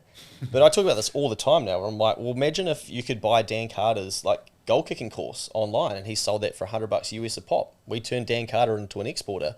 Bang, right, we market that to America, all the countries that are playing rugby. Sweet, you log in here, you can watch tutorials. There's a live Zoom chat with him every Friday, for instance, and all of a sudden, Dan Carter becomes a $1 million export for New Zealand. He collects US dollars, brings it back to New Zealand, pays tax on it here. Happy days. It's a great idea. Dan needs more money. Come on, Dan. Yeah. Stop fucking clothing and I saw him on the Olympics the other day in like some Louis Vuitton stand or something. It's like, come on. Well, okay, so let's go then. Yeah. What are you doing with the Chemist Warehouse? You don't need the Chemist Warehouse deal. But I guess we can take the same concept, and that's where we go, like, yeah, of course Dan Carter could do that, but Kiwis are actually really good at shit, and this is when we get taught that we're like, oh, we represent ourselves well on the world stage and we punch above our weight. We just need to do the same thing on the internet. Like, oh, I'm a world-class teacher. Great, I'm going to do English teaching online to Chinese people, for instance. Like, all the platforms are built. We just haven't told Kiwis to like go to them and find the thing that they're valuable at, find their skill set, and then go, right, here's how you do it. So I'm trying to own a bit of that responsibility myself and find people who are doing that, to then tell their stories so that it plants a seed for someone to go, oh, like it's actually that simple, or I could be doing that too. What do you think it is that's holding most people back? Is it just like too hard basket, or what do you think? A part of it will just be education, so they just don't know that it's possible, and then probably like skeptical. I think Kiwis are quite skeptical, so we have to see someone else doing it first, and then when we see them doing it, we're like, oh, okay, well, I could probably do that. And like, how many people have you heard in your life that say like, oh, well, I could be doing that? But someone wrote a quote on our wall at Next Advisory, and it's like the people who say that are usually the people that have never done shit, because they're not actually 100%. Yeah, they're not actually willing to do it. So it's a great, you could do it, but will you do it? And you've got to get hungry enough to want to do it. So then you have to have a pain point in your life where you go like, no more, and I am going to go do it. I am going to go, do that, for instance, or knock on the neighbour's door. Or you have to want something enough in your life that you go, right, I'm going to take action. And I think the other way to think about this is, the piece I've missed is that people will be scared to ask for money. It's, I'm transacting. We haven't been taught how to sell. We here in New Zealand, salespeople are fucking bad, they're bad, etc. But everyone turns up to a job interview. Here's my CV, and they sell themselves. So that's a lie. That selling's bad.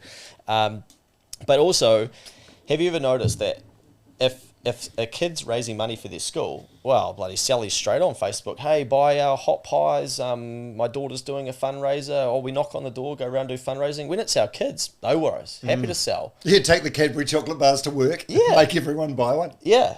Can you buy a raffle ticket? Support my kid? Oh, yeah, okay, right, I'll get a couple of those. But so we're raising money for the school or for our child, but when it's ourselves and go, shit, I'm going to struggle to pay the power bill here, or fuck, I'm a bit worried about my interest rates going up. I better go knock on the door and offer to do the babysitting, whatever I can to make some money. I don't know if I can do that. But you do know how to do it. There's something stopping you, and it's probably your brain, because it's scary. What are they going to think of me? Yeah, it's funny, but that piece that you said before about the quote in your office at work about people saying, oh, I could do that. Yeah. They on the flip side of that, they're exactly the same people where, say you do a show at Spark Arena and it only sells 4,000 tickets, they'll be like, yeah, I knew he couldn't do it. Yeah, he couldn't sell it out. What a loser. Yeah, What a loser, only 33% full. Yeah. Oh, what a waste of time. There is, when you're like a positive and driven person, does that get to you? That sort of negativity or tall poppy syndrome or whatever you want to call it? Yeah, I'd be lying if I said it doesn't, because I get gutted for those people, because I kind of think if you didn't see the world like that, you could have a better life. Your kids could, the next generation could, your family could, the country could.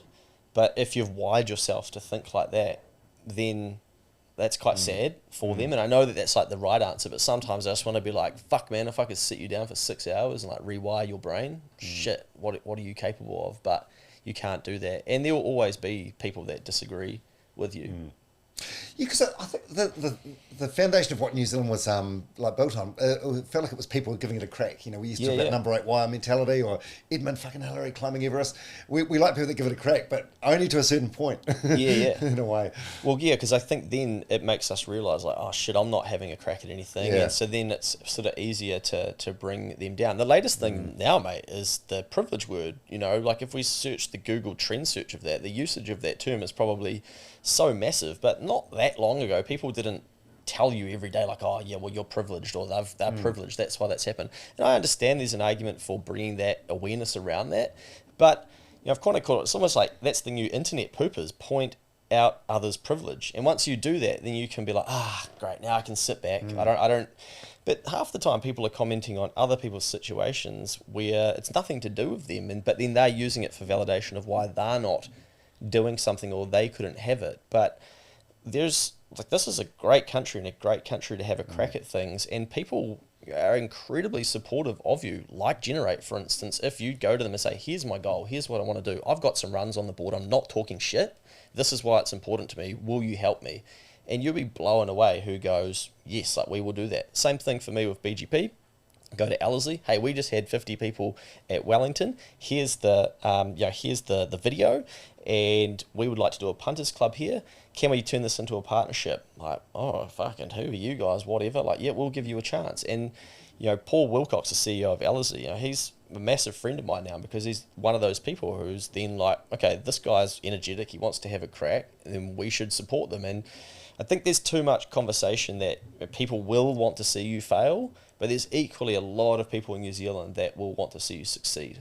Yeah, that's a fair point. It's probably like there's 25% at the top end that want to see you succeed, 25% at the bottom end that would gladly see you fail, and then just 50% in the middle who are sort of indifferent. But for some reason, it's always the 25% at the bottom. They're like the trolls on the internet that seem to make the most noise. And they sound like 80%. Yeah. Like they sound like way more. Yeah. Yeah.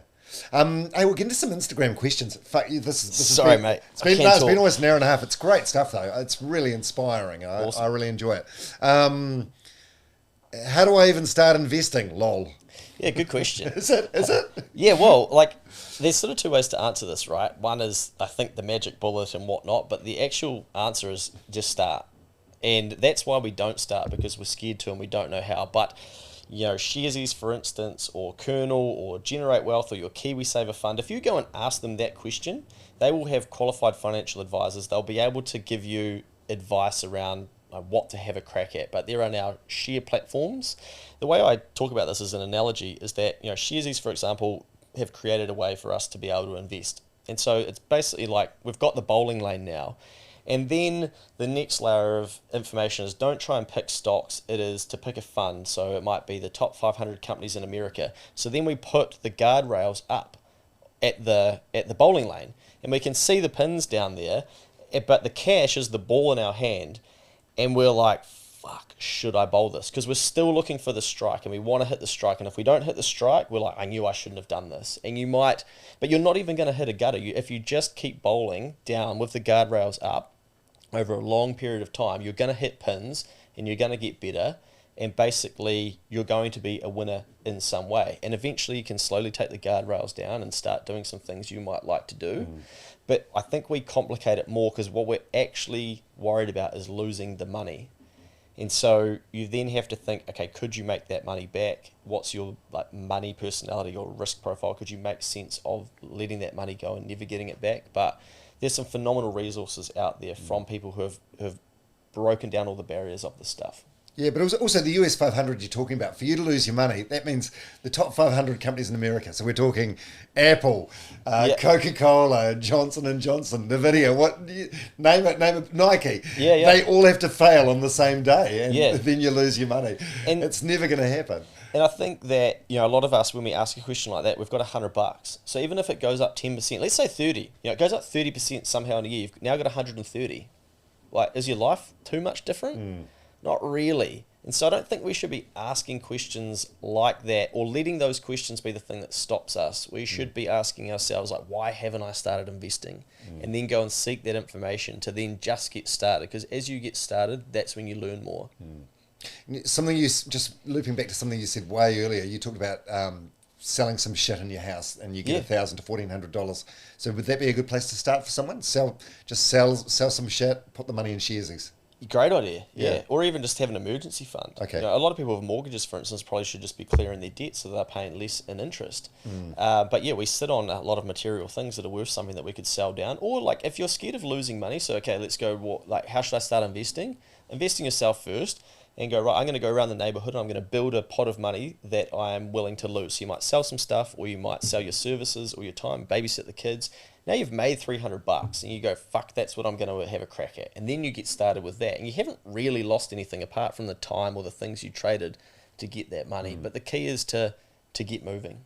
How can I save $100,000 somewhere? I don't know if this is for a house deposit or it's just a magic number, but... Yeah, this is. I've actually done a podcast on this. So I've done this twice. Because basically I would get to around $10,000 in savings, and then I would blow it, and I would basically like self-sabotage it. I get up to 12, 15,000, and I'd end up back at 10. And so I times it by 10 and was like, right, I'm going to try and do this to a point where now I know I've reset my ceiling of what I could save. But I saved a huge portion of my income, so 40%, very hard to do. I had limited expenses going out, so I was either living at home or I was house sitting, so no living costs, because your living costs will always be the biggest expense in your life. So if you can play with that expense throughout your life by decreasing it or subsidizing it, you're going to free up cash that you can save. I couldn't trust myself with the money, so I allocated it to my sister. Every time I would give her money, I would then write it down. So mentally, I'm like, okay, I'm at 12,000, 14, 15, 40, etc. And I just stacked and stacked and stacked until I'd finally done that. But people along that journey, you're going to get bored and you're going to go, I want to do it faster. So people are then going to look to gamble the money. They're going to basically look for some project they can invest into, or NFT or some share, hoping that it will happen faster. But if you've already stacked coin, like you've got an answer as to how you've done that, now your job is to figure out how can I do that faster or at scale. And that's when I think you have to go into income earning mode and figure out how to decrease your expenses and then increase your income by adding value to the marketplace. Right. What separates good small businesses from average small businesses? Not as much as people think. So it's not like some magic bullet, but actually understanding your margins. So what I mean there is this t-shirt, right? It might cost $100 for me to buy, but it might, for the small business owner, it might have costed $50 to create. So my margin's $50. And then I've got $50 left to run the rest of my business. So my rent, my marketing, my bank fees, my accounting, my insurance, etc. If you don't understand margins, that's normally where most businesses will bugger themselves, and if they can't figure that side of things out. But you have to go to the market won't come to you. It's probably the thing that I've been saying to businesses for the last 3 years is stop waiting for people to come to you. We've got to go knock on the doors. We've got to build the partnerships. We've got to go and sell the stuff, because that's our responsibility. What is a scarcity mindset versus a growth mindset? I've seen it on TikTok, but I still don't really get it. Okay, so Good it's luck. probably another hour, mate. Oh, shit. Okay, how can I answer this succinctly? So scarcity is everything in the world shows up for you, and it's like there's not enough, and it's small, and you'll never have enough, and all you see is basically that's expensive. I used to do this. Oh, I could buy that sandwich in that cafe is $23, but it's $15 at Subway. What the fuck? How can they justify $23? You're constantly thinking that there can't be more money in the world. Abundance thinking is seeing that everything that's happening around you, like holy shit, like someone built this building, someone built all of this stuff. Like how did they make sense of spending the money to do that? That there'll always be more money in the world, that you could finally stack $100,000, but it's still not much compared to what somebody else has been able to do. But that's okay. Run your race. So it's just understanding that there's more out there than what you realize, and there's so many examples of people that are doing real big stuff. There's a company in New Zealand that's just been acquired for $1 billion American dollars, and their pot of money that they go around and buy investments with around the world is bigger than all of our KiwiSaver balances combined. Wow. Yeah, and once you learn that the money's out there, you've got to go figure out how to get it off people. Life is different because that's just data. So then you realize, I just haven't been taught how to go get my piece of that. And if you then accept that, and then you move into, then I've got to learn how to do that, then the world becomes more abundant because you realize there's so much money out there. Oh, I love that. Oh, thank you. Hopefully that helps explain it for them. Yeah. I saw some quote on Instagram which I thought did quite a good job as well. It talked about instead of trying to make the fence of your house taller, make the dining room longer. There's plenty of room for more at the table, so don't try and lock people out. Yeah, nice. Let them in. I've sort of found that the radio industry it may have changed since I've been out, but it was always a scarcity sort of mindset. It's like, if someone's listening to ZM, it means they're not listening to The Edge. Whereas podcasting, it's very inclusive. It's like, I've become friends with so many podcasters, and if your podcast is doing well, it means fantastic. There's more people on the platform, and there's plenty of room for everyone. Yeah, that's right. Yeah, I think it is understanding that we can grow something or grow the pie rather than that the pie is stuck. And then a finite resource. Yeah. Am I better off to pay off my mortgage as fast as possible and save very little, or save heaps and pay the mortgage off slowly? Yeah, good question. I have to be careful not giving financial advice as such. So this is not financial advice, but for a lot of people at the moment, they're probably going to get a better return with higher interest rates around the 6, 7, 8% rate by clearing that debt and then not having that as an outgoing than trying to invest it, because a lot of people don't know what they're doing with investment. They might pull it out the day it goes down 20% and be like, I knew I should have paid off my mortgage. So it's always a hindsight type decision and a behavior decision of what would the person have done.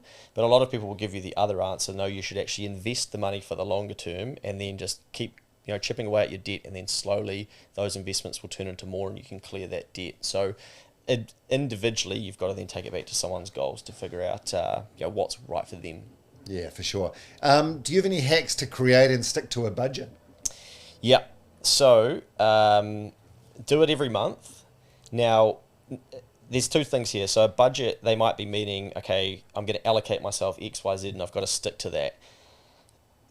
Why that becomes a mind fuck is because all of a sudden you're down on the viaduct and you realise that espresso martinis are now $23. And they are. Yeah. My God, it's insane, eh? And your budget for alcohol that week was $100, but now 5 times 23 is 115, and you're like, oh my God, I've just blown my budget buying the round for everyone. Fuck, why did my friend Sally or John, why did he have to pick espresso martinis if we just stuck to beers? So then your budget becomes really frustrating and you're trying to stay in this allocation. Again, thinking bigger, abundance, keep the change. It's like, right, how can I make more money that I can get out of the way of having to be hell-bent on sticking to an allocation? But the more you put your mind on your money, so I have a process that's in Money Mail week number 2. So the first things that I taught, because this is what happens in business, you model out your cash. How much cash do I have now? How much do I have coming in this month? How much is going out? Am I going to run out of money? If I'm going to run out of money, we need to go make some more money. That's what a business has to do. If we're not going to run out of money, great, okay, we're stacking it. Then what do? Oh, we buy some more assets down the track, etc. So same thing for an individual. I think the same concepts can be learned individually of, okay, then you figure out where am I going to allocate that money. And then every month as well, what you want to do is you want to do a net worth calculation. So that's basically, what are my assets less what are my liabilities? It's exactly what a business does. It's called a balance sheet. But basically, that's if you go for borrowing from a bank, they will say, show me your financial position. Same thing, but 3 different terms. Assets minus liabilities, and you track your KiwiSaver, you track your shares as if you've got that, your kernel, your generate fund, your money in the bank, your emergency fund, all of that, all your assets, your house. And then you track, right, what are my debts? So I've got a credit card, but I'm slowly trying to pay that down. I'm trying to get rid of one of those debts. My buy now, pay later, but we want to get rid of that too. You might have your house debt. And so then you have your assets minus your liabilities equals your net worth. Now, your net worth is not your self-worth, but your net worth, you want that to be increasing over time. And you think about it, why do we like seeing who's on the rich list this year? Well, that's their net worth. well, someone's calculating it for them, so why don't we calculate it for ourselves? Elon Musk is worth however many billions. Someone's trying to calculate his net worth, but individually we don't do this stuff. But if you do it every month and you put your mind on your net worth increasing via increasing your assets and decreasing your liabilities, then you'll probably pay more attention to where your money is going as well. So I've kind of twisted the whole budgeting thing and thought of it more business fundamentals of cash flow, and then where does the money go? Yeah, it is hard to live within your means on a month-to-month basis, though, isn't it? Especially so now. Hard. Yeah. And like... a phone's like $2,500. I know, I got one on the weekend. The crazy thing is, mate, like I said, I'll pay for it up front because I've got myself to the point where I could pay for it. You know, over the years, I've always financed it. They're like, you got to pay full price. I'm like, sorry, what? Well, we can discount it for you if you finance it over to... I'm like, what the fuck? The world's backwards. You used to pay things up front in cash or whatever and get a discount. Now they're like, we'll give you a discount if you finance it. Yeah. So everything's been turned on its head. It's cooked. How important is it to have multiple... By the way, these are questions from Instagram. How important is it to have multiple streams of income, and what are some practical ways to create them? So people who have more money than others normally have multiple streams of income. And it's probably an old teaching of if you can do that, your life will be very different money-wise. So you might have your one form of income, which might be your salary, but can you build other forms of income? So it could be babysitting or cutting people's hair, etc. Because what it teaches you that there is more money out there and that you can do that. Now, other people will look at it as, rental investment income, passive income from dividends and stuff like that. Those are like what I call bonus drips of cash that are coming from good allocation of money. But if you can learn ways to create more money and have multiple streams of income, the world just starts looking different because you go and clean your neighbour's gutter, but then they say, before you leave, could you please do the hedges? Shit, you just went from one form of income, which was your job, to knocking on a door, to then having a second form by doing the gutters, to now, I got a third form. And you've just tripled the number of streams of income that you have, and you just then start seeing more opportunities and more forms of income. Yeah, there's probably a lot of people listening to this. I make it sound too simple. Yeah, no, I think a lot of people listening to this will probably feel lazy, like they're not doing enough and they need to fucking get their A into G and do something straight away. There's in particular a lot of people that would probably have a 9-to-5 job that they're not necessarily passionate about, that are keen to start some sort of side hustle. What would be the best way to begin? How do you start that? I've just released 2 podcasts on when to quit your 9-to-5 and how to quit your 9-to-5 to go over those in detail. But basically, you shouldn't quit your job if you're like really, really dependent on all of that cash that you've got coming in and you're not in a season to quit, right? So basically, you've just had a child, you've just taken out the mortgage or whatever. Your decisions have led you to the point where it's going to be very hard to do that. But if you can, if you're in a season where you can slowly build up some income somewhere else while still working, then you can slowly de-risk and get away from that and build up some emergency funds or some funds that can get you through so that you can transition over. Because if you start a new thing and you want to build something from scratch, there's a high chance that income is not going to come as quickly as you think that it will. But a lot of people have a lot of days off now. If we look at 20 annual leave days, 10 sick days, 104 weekend days, 12 public holidays, I think it's 140 days or something, which is, about 40% of the year if we've got a corporate role, so that we don't actually have to be at work. Now, those are just levers, and you could just use some of those to create some income doing something else. And it could be something that you've got a skill set aligned to, but you've got to go test the market to see, does the market actually want that money? And then if it does, then you will realize, okay, I may not need this job at some stage, but you want to run some numbers to see how far your pot of cash will take you.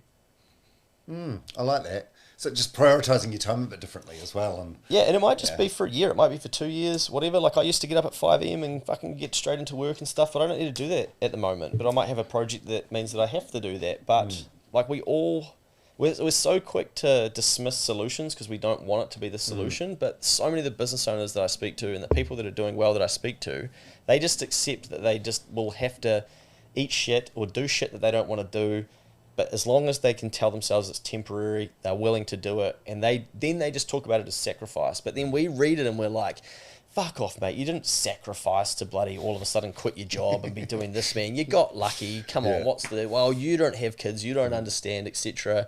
Instead of just being like, what's the lesson that I can take from this? Well, I've got Emma Lewisham coming around for a podcast in the next few weeks. I've been doing a bit of research on her, and it sounds like she spent the last couple of years in her corporate job, like doing sort of research and development before she pulled the trigger and started her brand, which is just flying. Yeah, epic. And these things do take time as well. Just on that, like, I think we're so quick to forget that it took us years and sometimes a decade to get to our career with the point we're at with the income that we're earning, and we just think we're going to go out there, quit our job, and we should be paid the same amount, and that's what's going to help us quit our job, being paid the same amount. But I mean, you would have taken steps backwards in your career before to then take leaps forward. Oh mate, you're like going from breakfast radio money to podcast money. I think it was like a 90% pay cut in the first year.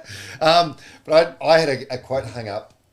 It was either from Steve Jobs or Elon Musk. It was may not even be attributed to one of those originally, but it's something like most people overestimate what they can do in 1 year and underestimate how much they can do in 5 or 10 years. It's so true. It's so true, isn't it? Yeah, yeah. And it's so easy for us to say because you've done the journey. You know, you do a block of 5 years of work. And so what I say to people is, if you're going to quit your job, if you're going to have a crack at something, allocate 5 or 10 years in your head and then tell me if you don't think it's possible. You don't have to try and do it all in 12 months. Like, it will take longer than that. Yeah. Are term deposits actually worth it? So people will say that term deposits are guaranteed to way to lose money because basically a term deposit over the long term won't be paying you enough to beat inflation, especially by the time you pay tax at 30%, 33%, 39%, whatever your marginal tax rate is. So let's just say you are taxed at 33% because you earn over $78,100 now. If you're earning a 6% term deposit rate, well, a third of that is going to tax. So you're only really getting net 4%. But if inflation is higher than that, then the things that you could buy at the end of that term are going to cost more anyway. So your money has become worth less. So a lot of financial advisors would say, like, don't park your money in term deposits for too long because inflation will end up eating into that and interest rates start to decrease and they might outstrip inflation. So it's a very simple financial product to understand because we feel like we're getting some income coming back, but it may not be keeping up with the growth of inflation. Right. My girlfriend moved into my house almost 2 years ago. If we break up, am I potentially screwed? Oh, gee, that's a goodie. I don't know enough about law to be able to answer that. But you can roll that through ChatGPT and it'll probably it might give you the answer. Someone else says, should I be investing in property? Again, like, everything comes back to what it is that you're trying to achieve. And we spoke about this earlier on in the podcast, is actually have a goal. What are your goals? And then it becomes clear what you want to be investing into. If you like property and that's your thing, then yeah, of course you probably want to be thinking about investing into property. If it's not your thing, then that's okay as well. But like, what is your thing? And think about what it is that you're going to try and build knowledge around to find returns and stuff, because the tried and true path of property, it may not be the same as it has been previously, because I think we'll probably see in our lifetimes that the conversation will get loud enough for a capital gains tax, for instance, and so enough people will vote for that, and then maybe it doesn't, it wasn't what it was. But we've got a lot of recency bias in this country of that's the way to get ahead. You can make more money in property rather than doing a job. But there's a saying that property doubles every 10 years. Well, that's a great saying and really cool, but that should fucking scare the shit out of us. Now, why does it double every 10 years? If you buy a property and do nothing to it, in 10 years' time it's worth double what you paid for it, we should be like, that's pretty broken. And I want to figure out why that's broken. Different if you renovate it and add value to it and whatnot, but that's because money's becoming worth less. So Kiwis store it in property because we feel like it's going to be protected from inflation, and that's actually behind a lot of the increases in property. And then you can then go and borrow more from the bank as well, and then you just become a servicing machine of servicing the debt on that, and you can go wider. But there's not enough genuine or true conversation of that's kind of what's been happening over the last 40 years as interest rates have decreased and people have been able to do that. And who knows, like, maybe that's come to an end, or maybe we go again and we have another boom bust cycle. But it can't keep that doubling every 10 years. Can't keep going forever though. It just can't. Can't. Yeah, who knows? Like, does something break? Does it not? But all we then see is that less people can afford a property, and so then what happens? You have you have people growing up that are like, this is unfair, this is bullshit, I'm going to Australia. Like, a lot of people are moving to Australia because they're like, well, the cost of living's too high here. And what they're saying is, I can't save enough for a deposit, I can't afford my rent, or I've got this property now, I'm paying these rates and shit. So we might have a different type of, generation where they go, I don't need to own property, I'm going to do something different. I think it's almost exciting for the country to figure out what does that unlock, because if you're not just tapped into the mortgage of like, right now I need to, fucking keep paying that, otherwise I'm going to die, and they're going to take my house and whatnot, then you might make different life decisions. But the cost of housing in New Zealand is so high that we are forced to be like, I better get on what we call the property ladder in order to do that. But my suggestion would be, housing will always be expensive for you. Learn how you can decrease or subsidise that cost. Airbnb, a boarder, a tenant, rent it out for weekends, rent it out for long weekends, etc. If that's your biggest cost in your business, we're then figuring out how can we bring that cost down. So no different to us individually. Bit of a tangent there. No, it's good though.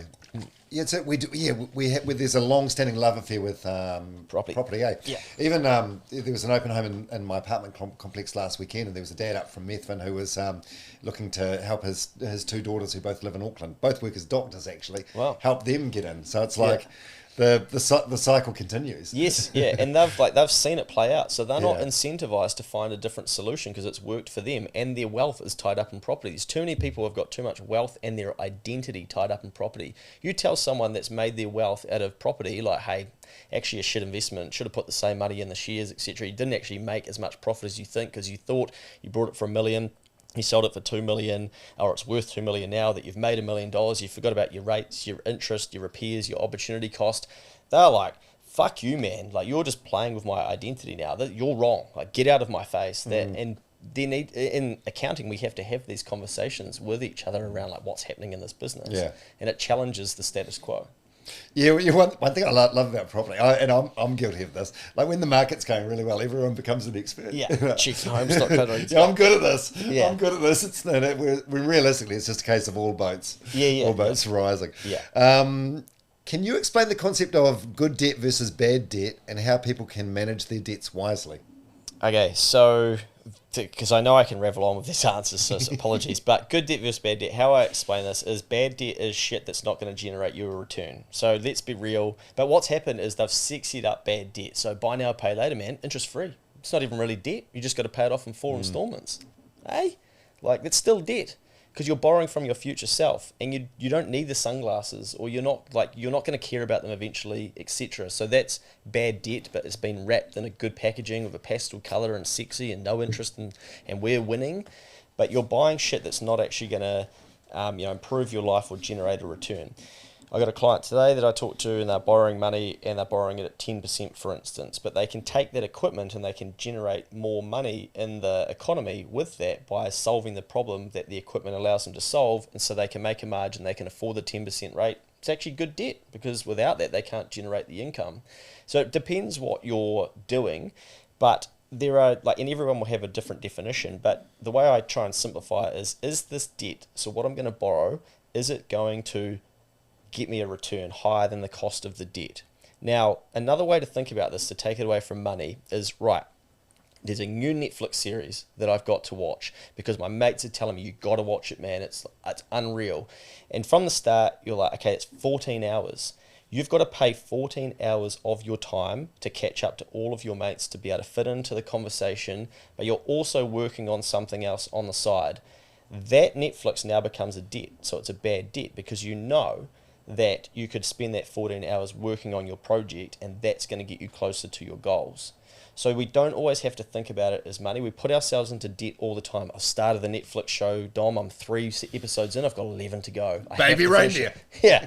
And when you go into business and you build projects and you build apps and you do different things, and you're building communities and creating content, you start to spot debt more. You're like, oh, I shouldn't have started that because it's not a good use of my time. And this is something we're always going to have to deal with because algorithms are so good at getting our attention. I'll see a 40-minute video about the fucking economy is going to collapse in August, and here's why. I'm like, oh shit, I better watch that. Then I'll listen to the 40 minutes and be like, oh man, they really got me with the title, but that actually wasn't that didn't add much value to my life. So I just put myself into more debt because now I've got to make that 40 minutes up somewhere. I like that. That's a really good explanation as well. I think framing it differently, so it's not just about money, not just about buying, depreciating assets versus, Yeah, because the thing is, like, I'm going to say something's bad debt, but then you're going to go home and your mum or your dad or whoever's going to be like, no, he's wrong. That's good debt. And so then you're stuck again. Oh, is it good? So then we've got to take it back to other things. So it's not a money, so we're not fighting about it to be like, oh yeah, that actually wasn't a good idea for me to watch 14 hours of that shit show when I could have been, working on my project or my exams or creating more money or my business. Is money the root of all evil? The Bible saying is actually, for the love of money is the root of all evil. I think humans, again, we've hijacked it. Oh, so that means, what does that mean? Like greed? Yeah, so if we fall in love with it and we're just constantly trying to, have more love of money, that's when we'll find ourselves in shit, and we see a lot of evil happening. Because the other way to think about this is a lot of people who do a lot of good shit once they have money. And that's also, someone challenged me one day, they were like, because a lot of people say, money doesn't buy you happiness, or you don't need much money. And someone was like, sweet, well then, fucking, are you never going to donate to charity? You're never going to have enough to donate to charity. Well, you really care about those things over there. So because you believe that, you're not going to go out there and get more of it off of other people and then allocate it to the things that you care about. So, I donate my time and my money through Keep the Change now. And as I've been able to earn more money, I can then make Keep the Change bigger and help more people because I care about it. Or I could stay back at the start and bark about it and be like, fucking ridiculous what's going on over there. They've got all the money. They should be doing this with it. And so someone really challenged me on, well, mate, if you don't like what's happening, why don't you go and make more money and then move it over there and you can allocate it and do it for good. You think that's good to do, so then prove it by actually going and doing it. And sometimes you need those people in your life to challenge you to be like, oh man, they just suffocated all my bullshit in one go. And so then you get out of there like, oh, okay, because the money is the root of all evil. Someone taught you that. Someone planted that in your brain. Rich people are all evil. All that shit. Every saying around money, you didn't know it at some stage in your life. So someone said it, and then you found enough information to think that they were right. And so then you hold on to it, and then that's how you live your life out too. And this will sound offensive, but it's very hard for someone who's poor to donate to something that they care about. And and it's often people who have got wealth and whatnot who go and try and solve problems. And I saw when the rich list came out recently, the Mowbrays and whatnot are now the top, right? And you recently spoke to Anna, and it's like, right, let's pile in on them. They've got way too much, and fucking they're corrupting the planet and all this sort of shit. Man, we don't know. They might bring $15 billion back here one day and be like, we're going to solve that. We're going to solve that. We're going to build the waterfront stadium. And we're all going to go, oh, fuck, I might go to the game, eh? It's all good. We're not going to be like, oh, yeah, I'm boycotting the stadium. We're going to be like, oh, mate, Drake is coming and he's playing there. I'm going, And you know what I mean? Yeah. And so we want to, have a crack at these people, but they're going to choose what they do and where they allocate that money. And, Graham Hart, I think he donated fucking $500,000 one day to Starship Hospital. So what happens when your kid's at Starship Hospital and they ring you and go, oh, hey, just a heads up, your child is about to die, but we've got this amazing machine and we can save their life. Fucking do it. Say, why are you ringing me? Oh, we just have to let you know Graham Hart donated the money, and we've been on your social media and we saw that you left 6 comments about how he's a piece of shit and he takes advantage of people and stuff. So we just wanted to check, are you sure you want us to go through with this? And you're going to be like, put them on the machine, mate. What the fuck has this got to do with anything? So when people have taught me those sorts of things to change the way I look at money, it's really confronting. But I think those are some good examples to just show how much we are individually with money. We get so wound up about it, but we will contradict ourselves because, I'm the finance guy saying, hey, save some money and make some more. Then I'm like, oh, I'm going to have a betting syndicate this week. Who wants to kick some money in? So everybody's always contradicting themselves, but there's good with money and there's bad with money. It normally just magnifies who someone is. I know it was just a catchy bank slogan, but I think it was BNZ that had a campaign a few years ago. It was saying money's not good or bad, it's what you do with it. Oh, yeah, nice. And it's 100% true. I thought. Hey, geez, there is so many questions from Instagram. Oh no, it's really good stuff. Might have to get you back another stage. Yeah, I'd love to, mate. But for anyone that wants is intrigued and wants more, keep the change. Give the podcast a follow. Hey, we'll just end. I've got some quick fire Oh shit! Quick. Okay. What Yeah, is sorry. here's a question. What is your definition of a quick fire, mate? Yeah. I'll talk for 8 minutes on that. And From the Generate KiwiSaver scheme, my podcast sponsors, they've been phenomenal, and I know they've been fantastic with you as well. So they've challenged me to give $20,000 to charity by spreading the word about the importance of KiwiSaver advice and planning for your future. So if you answer these questions, Generate will donate $500 to a charity of your choice. sweet. By the way, what would it be? What would your charity? Yeah, it's a good question. My brain goes straight to like the Men's Health Trust. So probably through, but maybe let's go like some sort of suicide prevention, given what we've spoken about earlier. Okay. Luke Kemeys, are you a spender or a saver? I'm a store or a saver, yeah. Yeah. But I still spend money. Like I would buy extravagant shit. What has been your biggest money mistake? Oh, getting in and out of the market with stocks, A2, milk, etc. Not learning enough about myself to understand that investing's for the long term. I was treating investing as gambling. Actually, it's funny you say that because like a lot of there was massive news coverage at the beginning of the COVID pandemic about people doing this with their KiwiSaver. Yeah. So people that were in aggressive funds saw their total go down, so they moved it over to a conservative, locking in the losses. Yes, yeah, and then they were too slow to move it back to aggressive, etc. And so it's dangerous. Who do you talk to when you have questions about money? Do you listen to your own podcast? Yeah, I listen to it back. I study a lot of like international content. I'll run things past, like I can tap into rich listers and stuff, which is pretty cool. Just through networks I've built through the horse racing space, for instance. I have a pretty wide network of people. I'll go and test different people's thoughts of how they will see something. So I'm pretty lucky of the network that I've been able to build up. It's funny, because I've done some work doing some filming for Generate KiwiSaver, and you ask people on the street that the majority of people that will just say like a mum or dad or an uncle, even though their mum or dad or uncle may not be fantastic themselves, it's just like I suppose the figure that you trust the most. Yeah, and I guess the right way to answer that question, or what I actually do now that just brain has a bit more time, I actually go and ask people who have things that I want.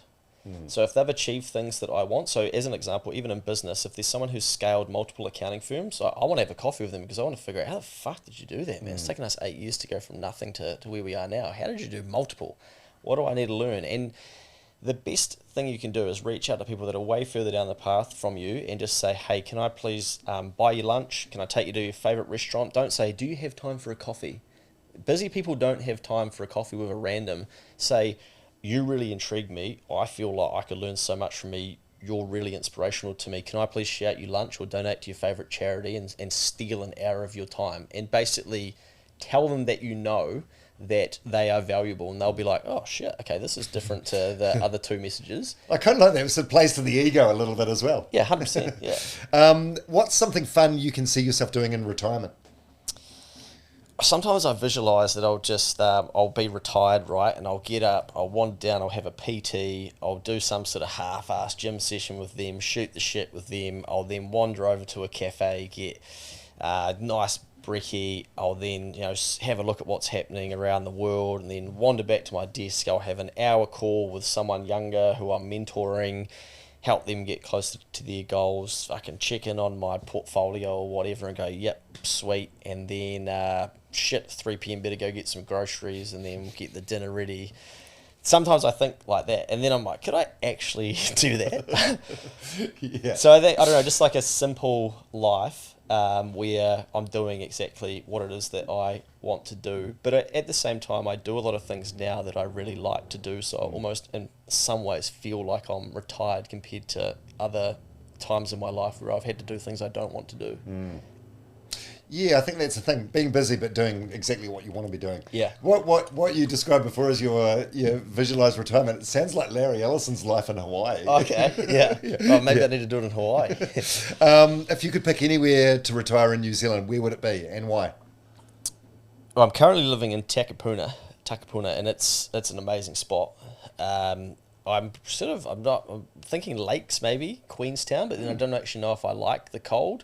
That's a brilliant country. I really love the Mount, and I'm tempted to go and live there and make that where I build my life and create a next advisory in Mount Maunganui, for instance, and I would back myself to do it. I think it would be easier to build an accounting practice with what I know now in a region compared to a city. A city, you're just another accountant. In a region, like, oh, fuck, it's that guy. We just saw him on social media. We just saw him at the beach. So maybe the Mount, Queenstown, or where I am at the moment. And last one, what do you love most about being a Kiwi? Jeez, that's a really, really good question, eh? New Zealand is a pretty, as much as people tell you it's not, it's still a place where you can get ahead if you figure out how to do it. A lot of us don't know how, so then we don't believe that it's possible. But, mate, I've been in fucking private helicopters. Like, I come on your podcast. I listened to you on the radio when I was a kid, on 2XS, for instance. How accessible everyone is just phenomenal. And I don't know if you get that in other countries. I've got...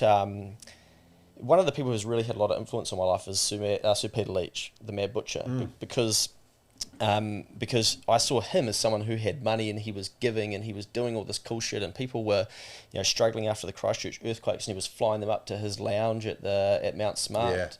And I'm like looking at this guy going, whoa, that's the sort of dude I want to be like. That's unreal. Like, how does he have enough money to do that? And why does he think like that?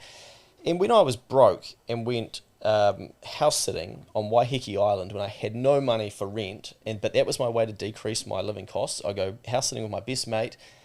The lady on the other end of the phone said, oh, my neighbour's the Mad Butcher.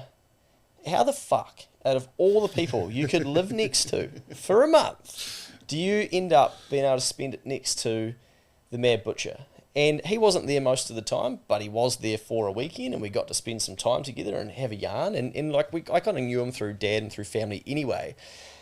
But I've bumped into that dude so many times. And now for BGP, we host people each year in his old lounge, doing what I grew up watching, thinking, fuck, that's cool what he's able to do. And now we've done that for the last 2 years. Like, how is that possible? How does that happen? So I think what it's taught me is if you really want something in this country, and if you can get clear on what that is, and if you just keep that close to you and you slowly take action, it starts happening, and you don't even know how to explain it anymore as to how that does happen, but it does. And then the more the stuff happens, you realize, like, fuck, I have to be really careful of what I think about, and whether that be good or bad, or what I want, in my life, because maybe, just maybe, it is possible. But all the narrative out there at the moment is things aren't possible. And if I could leave with one thing on that, is I was playing with the word hope. Like, what is hope? And I think for all of us, it's help other people eat or help other people excel. If we can challenge ourselves to help other people exist, or do something, eat, exist, excel, exercise, like whatever it is, if you can help other people, your life will get better. And this is a country where a lot of people need a lot of help, and there's a lot of helpful people trying to help other people, and you will be rewarded for it. Great place to end it. Luke Kemeys. 2 hours 6. Sorry, mate. He looked out of the Roadcaster Pro. So enjoyable, mate. Wow, it doesn't feel like 2 hours 6. Thanks, We'll definitely get you back. Honestly, there was I skipped through a bunch of questions from Instagram. People are so intrigued about money, aren't they? They are, mate. They are. And just, I think, other people's stories, and, credit to you. I was up at Omaha house sitting. I have the keys to someone's place that I used to house sit for. It's free. I used to dream of having a beach house and wanting to, that's a goal. And do they know you there, or you got the number to the lockbox? Cut a key. Yeah, here you go. Have it when we're away. Wow. Like, unbelievable. But I was there, and I was listening to your podcast about the bloke who went into the 277, and Sam Clark. Sam, yeah, just phenomenal story, interesting dude, and think of the people that he'll be helping who listen to that, and it's amazing to see so many people having their stories told through avenues like this. So big respect. I'm trying to do my thing over in the money space, but you're doing massively important work as well. How good, and we're both from the mighty Manawatu. What a place. Hey, cheers, Luke. Appreciate it, mate. No worries.